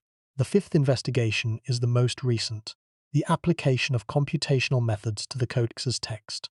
In 2018, a team of researchers from the Budapest University of Technology and the Hungarian Academy of Sciences applied modern computational tools to the Rohonc text: frequency analysis, entropy calculation, n-gram analysis, and machine learning classification. The team digitized the text, created a searchable database of sign forms, and conducted a systematic statistical analysis of the sign sequences. Their results confirmed the earlier finding that the text follows Zipf's law. The frequency distribution is consistent with natural language. They also found that the text has an entropy value, a measure of information density, that falls within the range observed for natural language texts, and that is inconsistent with random or meaningless text. The entropy analysis is worth examining in detail because it provides one of the most rigorous quantitative tests that has been applied to the codex. Entropy, in information theory, measures the amount of unpredictability in a sequence. A completely predictable sequence, one in which each element is entirely determined by the elements that precede it, has zero entropy. A completely random sequence, one in which each element is independent of all preceding elements, has maximum entropy. Natural languages fall between these extremes. They are partly predictable. Certain letter combinations are more common than others. Certain words tend to follow certain other words, and partly unpredictable. The specific content of a text cannot be predicted from its structure alone. The entropy of the Rohonc text, as calculated by the Budapest team, falls squarely in the range observed for natural language texts, higher than the entropy of highly predictable texts, such as simple substitution ciphers, and lower than the entropy of random sequences. The specific value is consistent with a syllabic writing system, a system in which each sign represents a syllable, rather than an alphabetic system, in which each sign represents a single sound. This is significant because syllabic systems have characteristically different entropy profiles from alphabetic systems. Syllabic systems have higher entropy per sign because each sign carries more information, and lower entropy per phoneme because the phonemes are grouped into fixed syllable units that reduce the combinatorial freedom. The entropy finding, if correct, has important implications for the analytical approach. If the Rohonc script is syllabic, then the 150 to 200 distinct signs in the inventory represent syllables, consonant-vowel combinations, like ba, ki, mo, that are combined to spell words. A syllabary of 150 to 200 signs would be appropriate for a language with roughly 15 to 20 consonants and 5 to 10 vowels, a phonological profile that is consistent with many European languages, including Hungarian, Romanian, and various South Slavic languages. The entropy finding is also consistent with the homophonic cipher hypothesis. A homophonic cipher applied to a European language text would produce entropy values in the same range as a syllabic writing system because both systems produce sequences with similar levels of predictability and randomness. The computational analysis cannot discriminate between a genuine syllabary and a sophisticated cipher. Both produce statistically similar texts. The tools are powerful. The discrimination is beyond their reach. The team also identified what appear to be word boundaries in the text, slight increases in spacing between certain sign groups that may indicate the boundaries between words or phrases. If these spacings are intentional, if they represent deliberate word boundaries rather than random variation in the scribe's spacing, Then the text can be segmented into words, and the word length distribution can be analyzed. The word length distribution of the segmented text is consistent with that of natural language texts. The most common word length is 3 to 4 signs, with a distribution that falls off symmetrically on either side. This distribution is characteristic of syllabic writing systems, in which most words consist of 2 to 4 syllables. The word boundary analysis also revealed a structural feature that had not been previously noted. Certain sign groups appear with high frequency at the beginnings of lines, suggesting that they may function as paragraph markers, section headers, or formulaic introductions that signal the beginning of a new textual unit. If these line initial sign groups are formulaic, if they recur throughout the text with a regularity that indicates a fixed function, then they may be identifiable through frequency analysis, and their identification could provide a foothold for further analysis. A formulaic expression whose function is known, even if its linguistic content is unknown, provides a structural anchor around which other interpretations can be built. The identification of potential formulaic expressions has been explored by several researchers, with preliminary results that are suggestive but inconclusive. Certain sign sequences recur with a frequency that exceeds what would be expected by chance. They appear on multiple pages in similar positions, surrounded by similar distributional contexts. These recurring sequences might be prayers, invocations, or liturgical formulae, the kind of fixed expressions that recur throughout a devotional text and that serve as structural markers for the text's organization. If the codex is a devotional manuscript, as the illustrations suggest, then the presence of recurring formulaic expressions is expected, and their identification would be a significant analytical advance. But the identification of the formulae does not by itself reveal their content. Knowing that a specific sign sequence recurs at the beginning of each textual section tells you that the sequence is formulaic. It does not tell you what the formula says. The formula might be, in the name of the Father. It might be on this feast day. It might be the Lord said. Each possibility is consistent with the available evidence. None can be confirmed. The computational analysis provides structure. It does not provide meaning. The computational results are, collectively, the strongest evidence yet produced for the linguistic character of the Rohonc text. They do not prove that the text encodes a natural language. As noted earlier, statistical properties consistent with natural language can also be produced by certain types of constructed texts, but they narrow the field of possibilities. The text is not random. It has the statistical signature of a structured communicative system. The most parsimonious interpretation, the interpretation that requires the fewest assumptions, is that the system is a natural language. But here is the problem.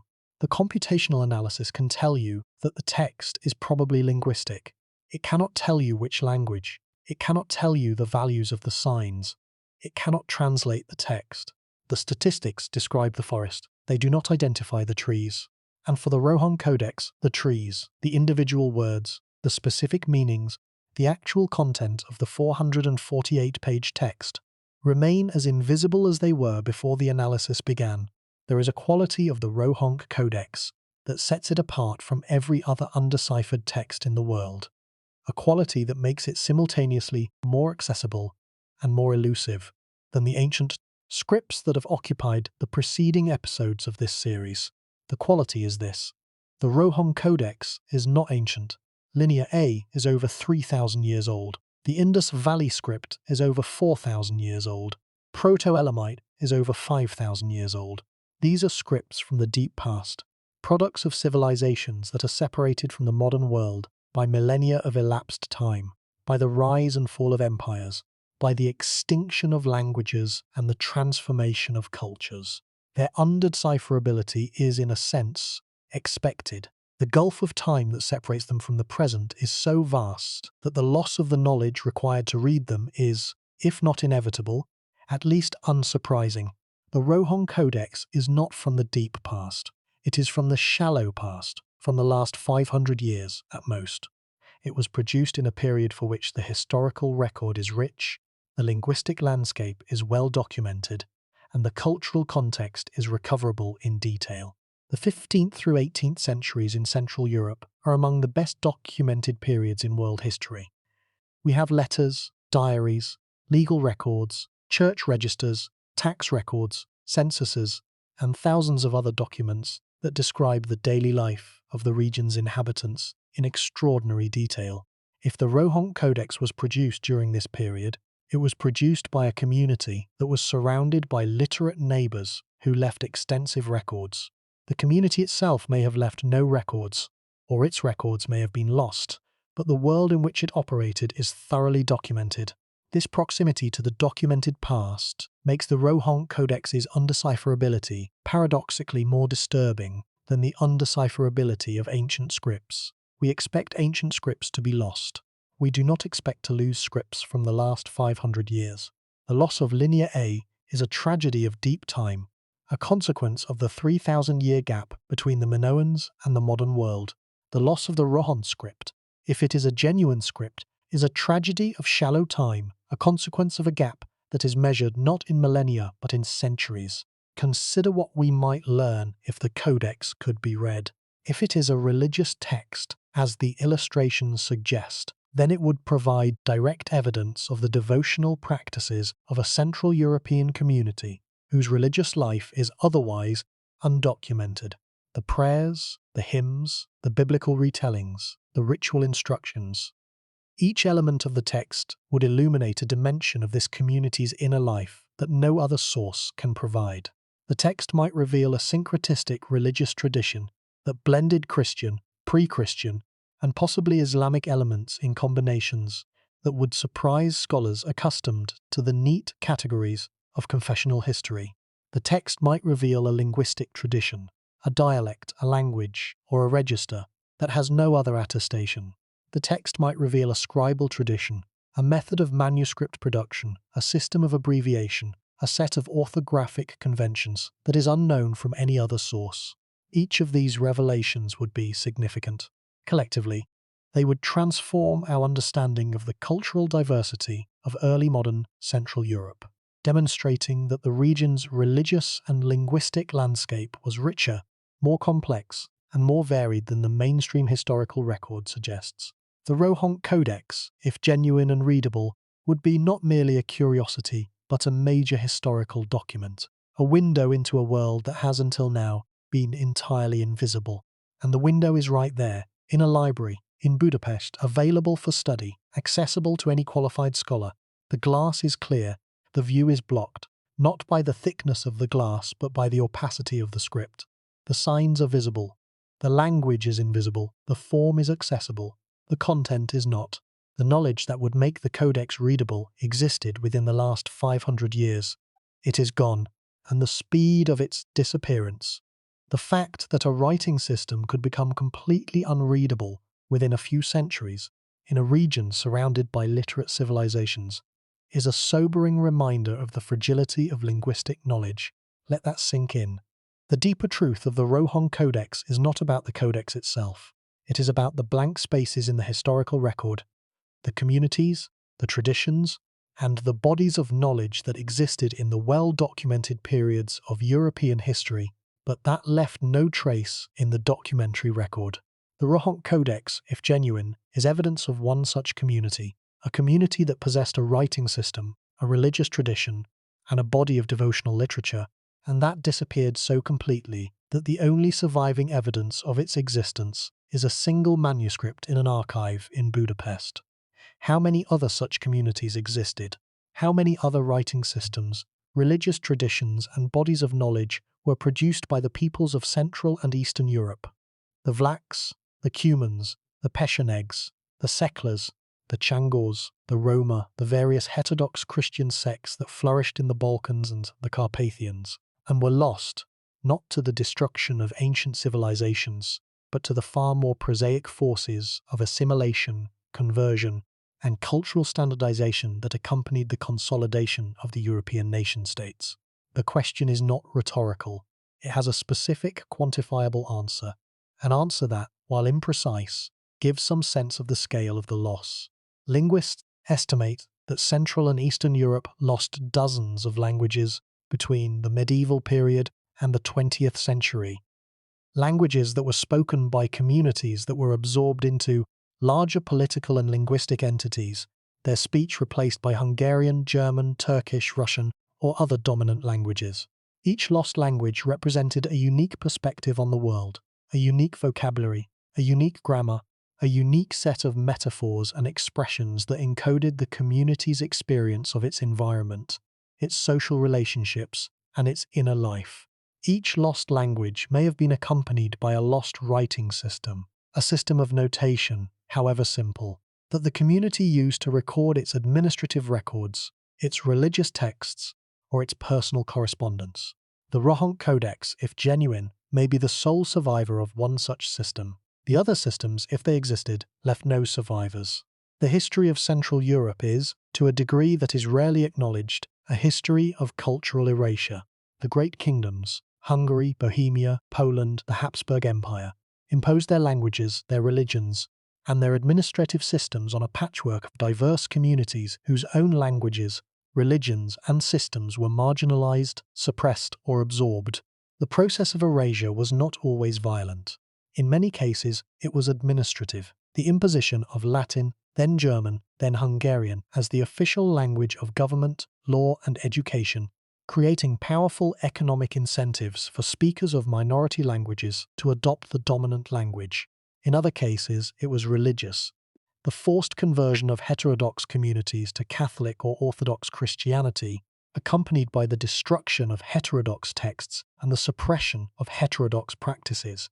In still other cases, it was simply demographic, the gradual absorption of small communities into larger populations through intermarriage, migration, and the ordinary processes of social interaction. The Hussites provide a particularly relevant example. The Hussite movement, a proto-Protestant Christian reform movement that flourished in Bohemia and Moravia in the 15th century, produced a substantial body of religious literature in Czech, including hymns, sermons, theological treatises, and liturgical texts. The Hussites were eventually suppressed, first by military crusades, then by political pressure, then by the Counter-Reformation of the 17th century. Their texts were burned, confiscated, and destroyed. Some survived, preserved in sympathetic libraries, hidden in private collections, or smuggled out of the country, but many were lost, consumed by the fires of suppression, or simply abandoned when the communities that used them ceased to exist. The Hussite precedent is relevant to the Rohonc Codex because several scholars have proposed that the Codex may be a product of a Hussite or Hussite-influenced community. The Hussite movement produced heterodox religious texts.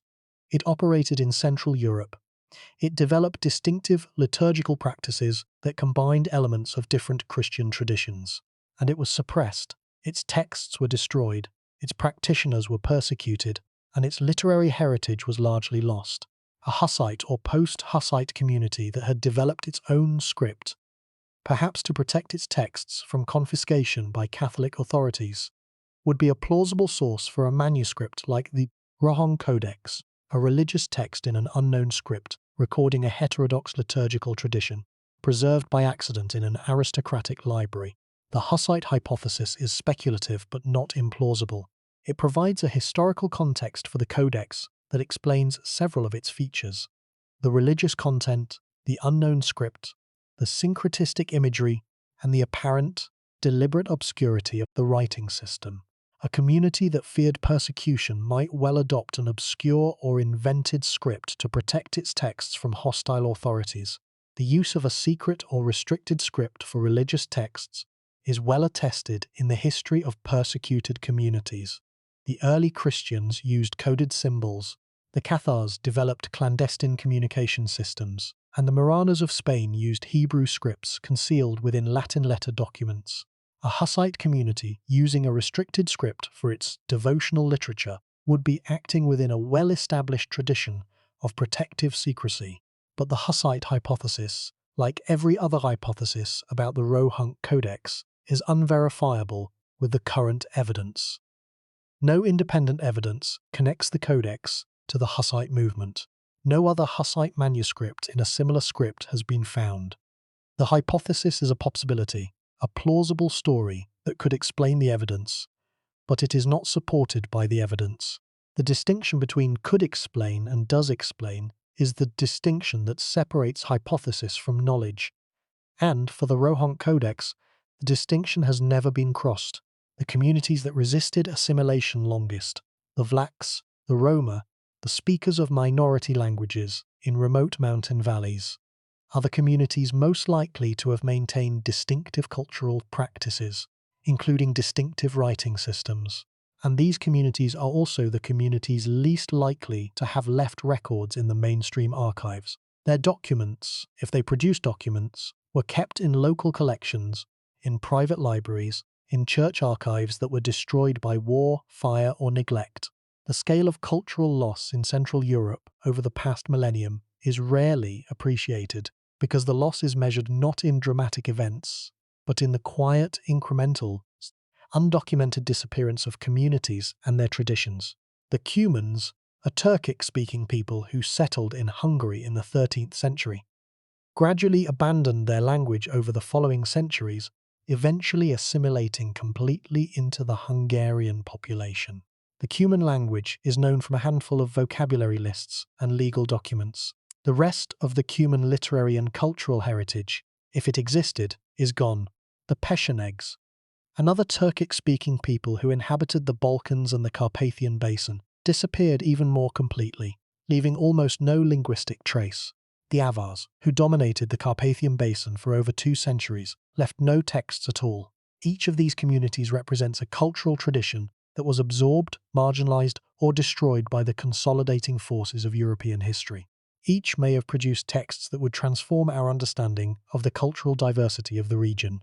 The texts, if they existed, are gone, and the blank spaces they left in the historical record are, for the most part, permanent, because no single surviving manuscript, like the Rohonc Codex, has preserved a trace of what was lost. The Rohonc Codex may be a survivor, a single document from a tradition that once encompassed many documents, preserved by the accident of its inclusion in a Hungarian aristocratic library.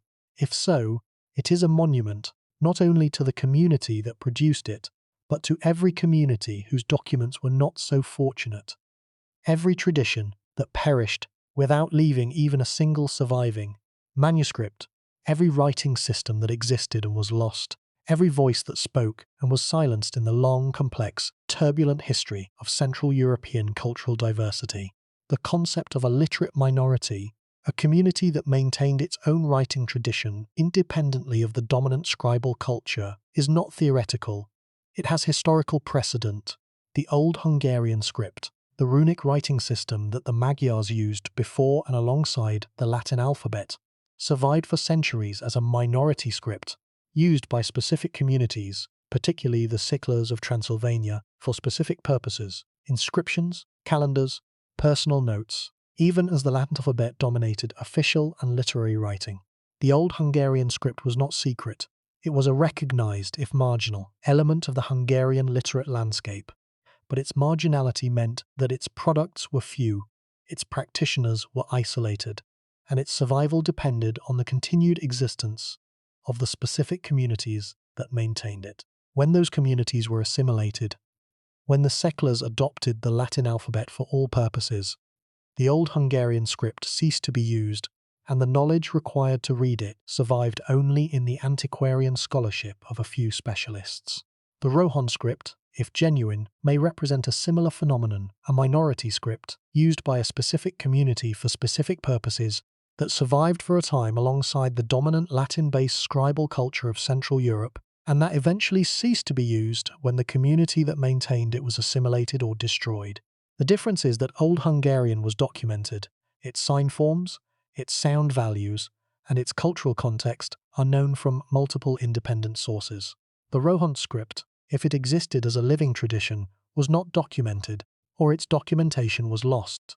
The result is a single surviving manuscript in a script that no one can read, a script that may have been used by many people, for many purposes, over a significant period of time, and that has left exactly one trace in the historical record. One trace, 448 pages, and silence. The silence is not absolute. It is not the silence of a destroyed civilization or an extinct language. It is the silence of a text that is present, physical, accessible, and unreadable. The silence of a voice that is speaking in a room where no one understands the language. The voice is not gone. The voice is there. The sound waves are in the air. The words are on the pages. The communication is happening. The reception has failed. The failure of reception is what distinguishes the Rohonc Codex's silence from the silence of ancient scripts. The silence of Linear A is the silence of absence. The Minoan language is gone. The speakers are gone. The culture is gone. The silence of the Rohonc Codex is the silence of presence. The text is here. The pages are intact. The signs are clear. And the failure is ours. We are the ones who cannot hear. The text is doing its part. We are not doing ours. The failure is not in the message. It is in the receiver. This distinction between the silence of absence and the silence of failed reception gives the Rohonc Codex a unique emotional quality among the world's undeciphered texts. The ancient scripts inspire awe and melancholy. The awe of deep time, the melancholy of permanent loss. The Rohonc Codex inspires frustration and guilt. The frustration of a problem that should be solvable, the guilt of a failure that feels like it is ours rather than the evidence's. The text is there. We should be able to read it. We cannot. And the inability, which is not a consequence of deep time or cosmic distance, but of a few centuries of cultural change in a well-documented region of Europe, feels, in a way that the inability to read Linear A does not, like a personal failing. The question of whether the Codex is genuine or forged is, in this light, more than an academic question. It is a question about the completeness of the historical record, about whether the record includes the voices of the marginalized, the heterodox, and the forgotten, or whether it includes only the voices of the powerful, the orthodox, and the remembered. If the Codex is genuine, the record is richer than we thought. It includes a voice from a community that would otherwise be entirely unknown. If the Codex is forged, the record is as thin as we feared, and the communities that once existed in the blank spaces of Central European history remain, as they have been for centuries, completely silent. What does the Rohonc Codex teach us about the nature of historical knowledge? It teaches us that the boundary between the known and the unknown is not a wall but a gradient, a zone of increasing uncertainty in which established facts give way to educated guesses give way to speculation, and speculation gives way to silence. The Codex exists at the furthest edge of this gradient, in the zone where scholarship shades into uncertainty, where interpretation shades into imagination, and where the distinction between knowledge and belief becomes impossible to maintain. The journey of this story has taken us from a Hungarian aristocratic library, through a century and a half of scholarly debate, through proposed decipherments in Hungarian, Romanian, Hindi, and other languages, through computational analyses that confirm the text's statistical consistency with natural language, and to the recognition that the Codex's fundamental nature, genuine or forged, linguistic or fabricated, remains unresolved. The connection between the opening of this story and this moment is the connection between mystery and uncertainty, between the tantalizing promise of the Codex's 448 pages and the frustrating inability of scholarship to determine what those pages say, or even whether they say anything at all. We began with a manuscript that no one could read. We end with the recognition that the manuscript may be unreadable, not because we lack the intelligence or the methods to read it, but because the foundational question, is there anything to read, has not been answered. Are we making the same mistakes? The Rohonc Codex raises this question in a form that is different from the form it takes for ancient scripts. The Codex is not ancient. It is recent. If it is genuine, the community that produced it existed within the last 500 years. Within the period of the printing press, the Reformation, the Counter-Reformation, and the Enlightenment. The knowledge that would make the Codex readable was held by a community that existed alongside communities whose languages, scripts, and traditions are well documented. The knowledge was lost not because of the passage of millennia, but because of the passage of centuries.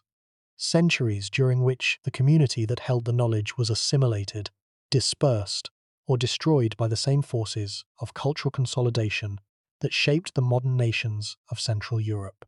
The modern world faces the same forces operating at an accelerated pace: globalization, urbanization, and digital communication are producing cultural consolidation on a scale that dwarfs anything the early modern European nation-states could achieve. Languages are dying at a rate of approximately one every 2 weeks. Cultural traditions are being abandoned as communities adopt the practices of the dominant culture. Local knowledge systems, ecological, medicinal, agricultural, spiritual, are being replaced by global knowledge systems that are more powerful but less diverse.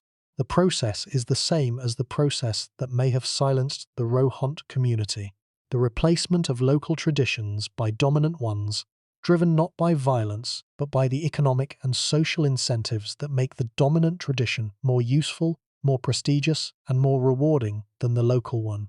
The specific lesson of the Rohonc Codex is that the loss of knowledge does not require deep time. It does not require the fall of civilizations. It does not require the burning of libraries or the murder of scholars. It requires only the failure of transmission, the failure to pass knowledge from one generation to the next. The Rohonc script, if genuine, was known to a community that existed within the last 500 years.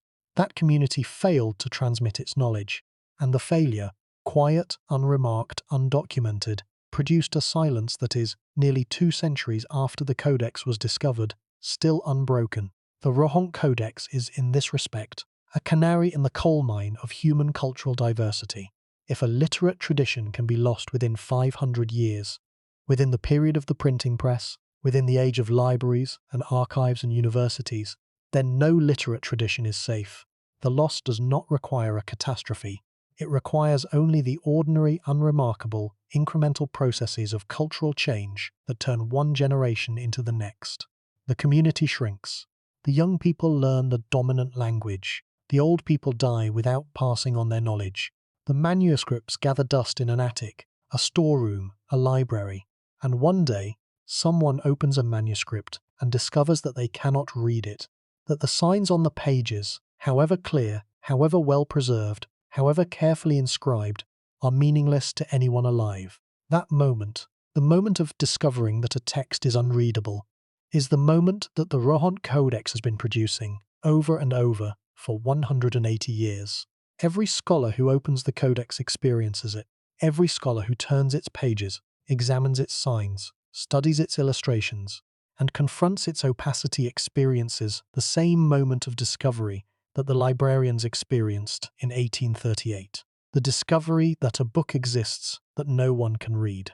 The moment is repeated, the Codex endures, the silence persists, and the signs, small, neat, enigmatic, patient, continue their march from right to left across 448 pages, speaking a language that no one alive can hear. The gap between the Codex and its meaning is small, measured in centuries, not millennia, and yet it is as impassable as the gap between us and the Proto-Elamite scribes, as unbridgeable as the gap between us and the Minoan language, as absolute as the gap between us and the last Tangata Rongorongo. The size of the gap does not matter. What matters is whether the knowledge that would bridge it survives. For the Rohonc Codex, the knowledge does not survive, and the gap, however small in temporal terms, is as permanent as any in the history of human communication. The Rohonc Codex occupies a unique position in the landscape of the world's undeciphered texts, a position that distinguishes it from every other text we have examined, and that gives it a particular kind of resonance for the modern listener. The ancient scripts, Linear A, the Indus Valley script, Proto-Elamite, are products of civilizations that are separated from us by thousands of years and by the extinction of entire cultural worlds. Their undecipherability is, in a sense, natural, the expected consequence of the vast temporal distance that separates their creators from us. The Rohonc Codex is not separated from us by thousands of years. It is separated by centuries. The same centuries that produced the Renaissance, the Reformation, the Scientific Revolution, the Enlightenment. The Codex was produced in a world that was recognizably modern, a world of printing presses and universities, of diplomats and merchants, of libraries and archives. The knowledge that would make the Codex readable existed in this world, and it was lost, not to the destruction of civilizations, but to the ordinary processes of cultural change that turned one century into the next. The ordinariness of the loss is what makes it so unsettling. We expect knowledge to survive in the modern world. We expect that the literate cultures of the past 500 years, cultures that produced books, that maintained archives, that educated their citizens, that preserved their traditions in written form, would have left a complete record. They did not. The record is incomplete. The blank spaces are real, and the Rohonc Codex, sitting in its archive in Budapest, is evidence. Tangible, holdable, undeniable evidence that the record is less complete than we assume. The question of what occupies those blank spaces, what communities, what traditions, what bodies of knowledge existed in the documented world of early modern Europe and left no trace in the mainstream record, is one of the most important and most neglected questions in European historiography. The mainstream record preserves the voices of the powerful, the orthodox, and the literate. It does not preserve the voices of the marginal, the heterodox, and the semi-literate, the communities that existed at the edges of the documented world, that maintained their own traditions in their own languages, using their own scripts, and that were absorbed, suppressed, or simply forgotten as the great consolidating forces of European history, nation-building, religious orthodoxy, linguistic standardization, reshaped the cultural landscape of the continent. The Rohonc Codex, if genuine, is a voice from one of those blank spaces, a voice that speaks in a language we cannot identify, in a script we cannot read, from a community we cannot name. The voice is not silent. It is right there, on 448 pages, in 9,000 signs, accompanied by 87 illustrations. The voice is speaking. It has been speaking since the day the scribe set down the pen, and it is speaking to a world that cannot understand a single word. The cruel irony of the Rohonc Codex is that it may contain exactly the information that would fill one of the blank spaces in European cultural history: the religious practices of a marginal community, the devotional literature of a heterodox tradition, the liturgical texts of a people whose existence would otherwise be entirely unknown. The information is there. It is preserved in excellent condition in a major European research institution. It is accessible. It is legible in the physical sense. And it is completely, utterly, maddeningly incomprehensible. The information is inches away. The understanding is light years distant. And the gap between the two, the gap that should be bridgeable, that should be closable, that should be resolvable by the application of modern methods to a recent manuscript in a European library, is, after 180 years of effort, as wide as ever. In the rare books collection of the Hungarian Academy of Sciences in Budapest, on a shelf in a climate-controlled storage room, there sits a small, leather-bound codex, 12 centimeters by 10 centimeters, 448 pages, 9,000 to 10,000 signs in an unknown script, 87 illustrations of religious scenes. The codex is not locked away. It is not hidden. It is catalogued, described, photographed, and available to any qualified scholar who requests access for study. The signs are as clear as the day they were written. The illustrations are as vivid as the day they were painted. The pages are intact. The binding holds. The answer to the title question, what actually is the Rohonc Codex, is that we do not know. We do not know whether it is a genuine medieval manuscript or a clever 19th century forgery. We do not know what language it records, if it records a language at all. We do not know what script it uses, if it uses a script rather than a cipher or a pseudo-script. We do not know who wrote it, when it was written, where it was written, or why it was written. After over 180 years of scholarly attention, the Codex remains exactly what it was the day it was donated to the Hungarian Academy, a document of unknown origin, unknown script, and unknown language. This ignorance is not the ignorance of neglect. The Codex has been studied by Orientalists, linguists, cryptographers, art historians, paper analysts, and computer scientists. It has been the subject of books, articles, conference papers, and doctoral dissertations. It has been analysed with manual methods and computational methods, with pen and paper frequency counts, and machine learning algorithms. The effort has been sustained, multidisciplinary, and methodologically sophisticated, and the result has been, by any honest assessment, failure. Not the failure of scholarship, but the failure of the evidence to support a conclusion. The Rohonc Codex is, in a sense, the most democratic of all undeciphered texts, the one that is most accessible, most recent, most embedded in the documented world, and yet most resistant to understanding. It does not have the exotic appeal of a Bronze Age inscription or the romantic pathos of a script destroyed by colonial violence. It is a book, a small, ordinary-looking book, a book that sits on a shelf in a European library, and that could, in principle, be read by anyone who picks it up and opens it, and yet no one can read it. Every other undeciphered text in this series has a specific, identifiable reason for its undecipherability. Linear A cannot be read because the Minoan language is unknown. The Phaistos disc cannot be read because the corpus is too small. Rongorongo cannot be read because the Tangata Rongorongo were killed. Proto-Elamite cannot be read because the sign inventory is too large and the language is unknown. The Rohonc Codex cannot be read because of what? Because the script is unknown? Because the language is unknown? Because the document is a forgery? The reason for the Codex's undecipherability is itself unknown. We do not know why we cannot read it. We only know that we cannot. This meta-uncertainty, the uncertainty about the reason for the uncertainty, is the Rohonc Codex's most distinctive and most unsettling feature. For every other undeciphered text, the scholar knows what kind of problem they are facing. The scholar working on Linear A knows that the problem is linguistic. Identify the language, and the script can be read. The scholar working on the Phaistos disc knows that the problem is quantitative. Find more text and the analysis becomes possible. The scholar working on the Rohonc Codex does not know what kind of problem they are facing. Is it a linguistic problem, a cryptographic problem, an authenticity problem, a category problem? Is the text even a text at all? The scholar cannot determine the type of problem without solving the problem, and they cannot solve the problem without knowing its type. The circularity is perfect. The impasse is complete. The Codex is a mirror. It reflects back the assumptions, the expertise, and the cultural preoccupations of every scholar who examines it. The Hungarian scholar sees Old Hungarian runes. The Indian scholar sees Brahmi-derived characters. The Romanian scholar sees Vlach linguistic features. The cryptographer sees a cipher.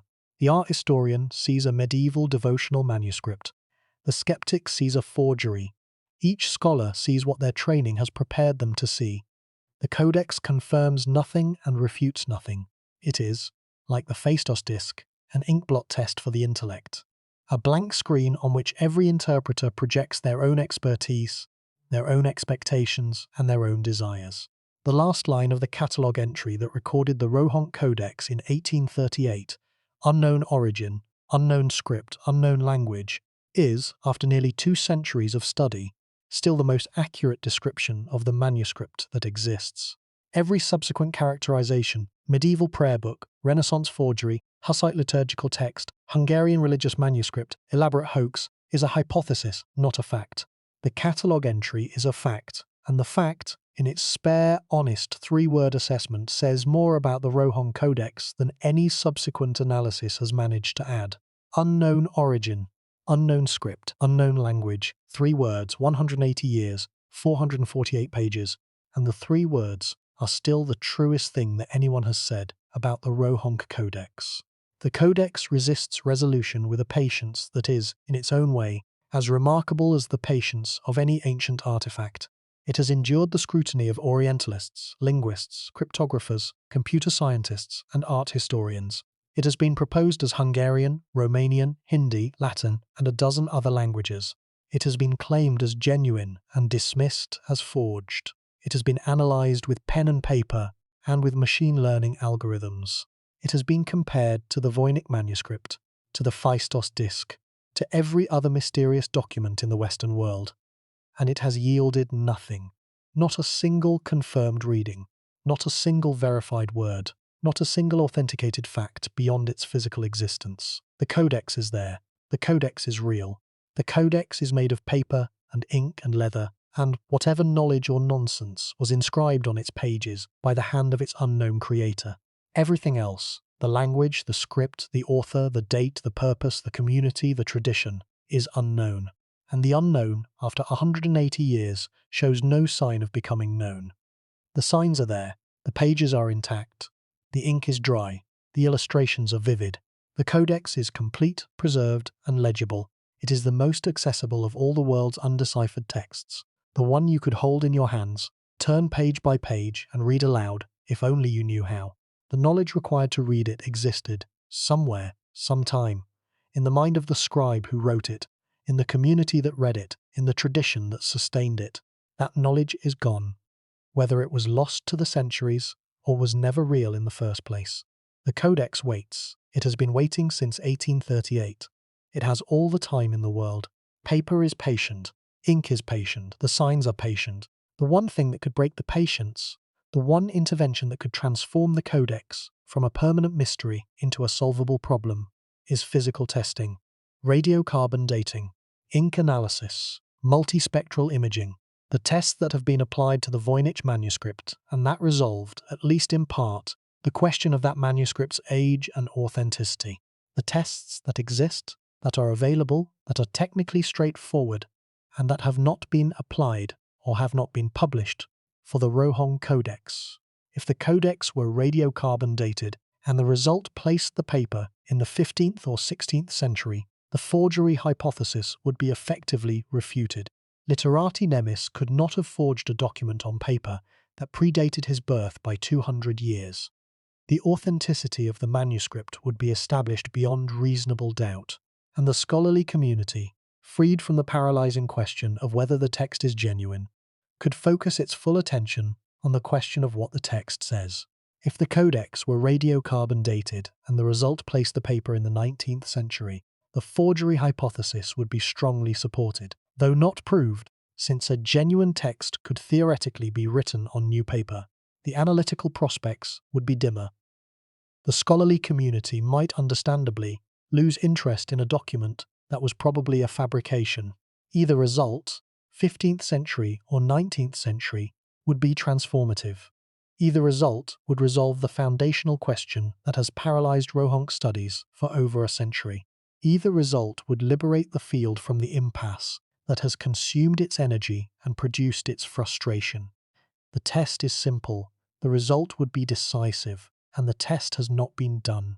The failure to perform the test, the institutional and bureaucratic and scholarly inertia that has, for decades, prevented the application of a simple, inexpensive, widely available scientific technique to a manuscript whose authenticity is the single most important open question in its study, is, in the view of many scholars, indefensible. It is not a failure of science. It is a failure of will, the will to know, the will to resolve, the will to answer a question that has been asked and left unanswered for 180 years. The scholars are less patient.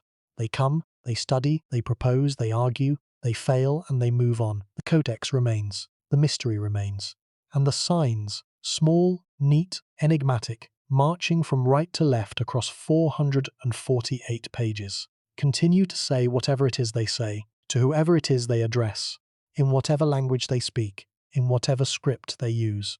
We are listening, we cannot hear.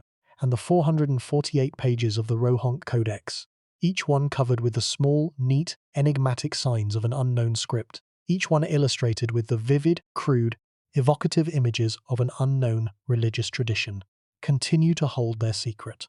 The secret may be profound.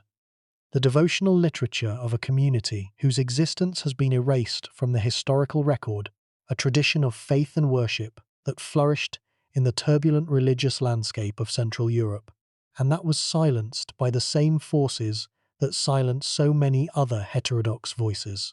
Or the secret may be trivial, the handiwork of a clever forger, a 19th century fabrication designed to amuse, to deceive, or to demonstrate the limits of scholarly credulity.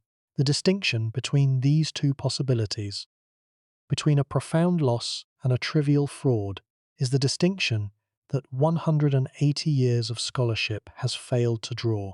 The evidence supports both, the evidence excludes neither, and the Codex, indifferent to the distinction, continues to exist, small, leather-bound, 12 centimeters by 10 centimeters, 448 pages, 9,000 signs, 87 illustrations, and one very large question mark that has been hovering over the rare books collection of the Hungarian Academy of Sciences since the winter of 1838. The question mark remains, the mystery remains, the debate remains, as vigorous, as inconclusive, and as maddening as it was the day the Codex was first examined by scholars who could not read it and who, despite their best efforts, could not determine whether there was anything to read. The Codex remains. The signs march on, from right to left, across 448 pages of silence, and the silence endures, patient, complete, and unbroken across 448 pages of a small leather-bound codex in a quiet archive in Budapest.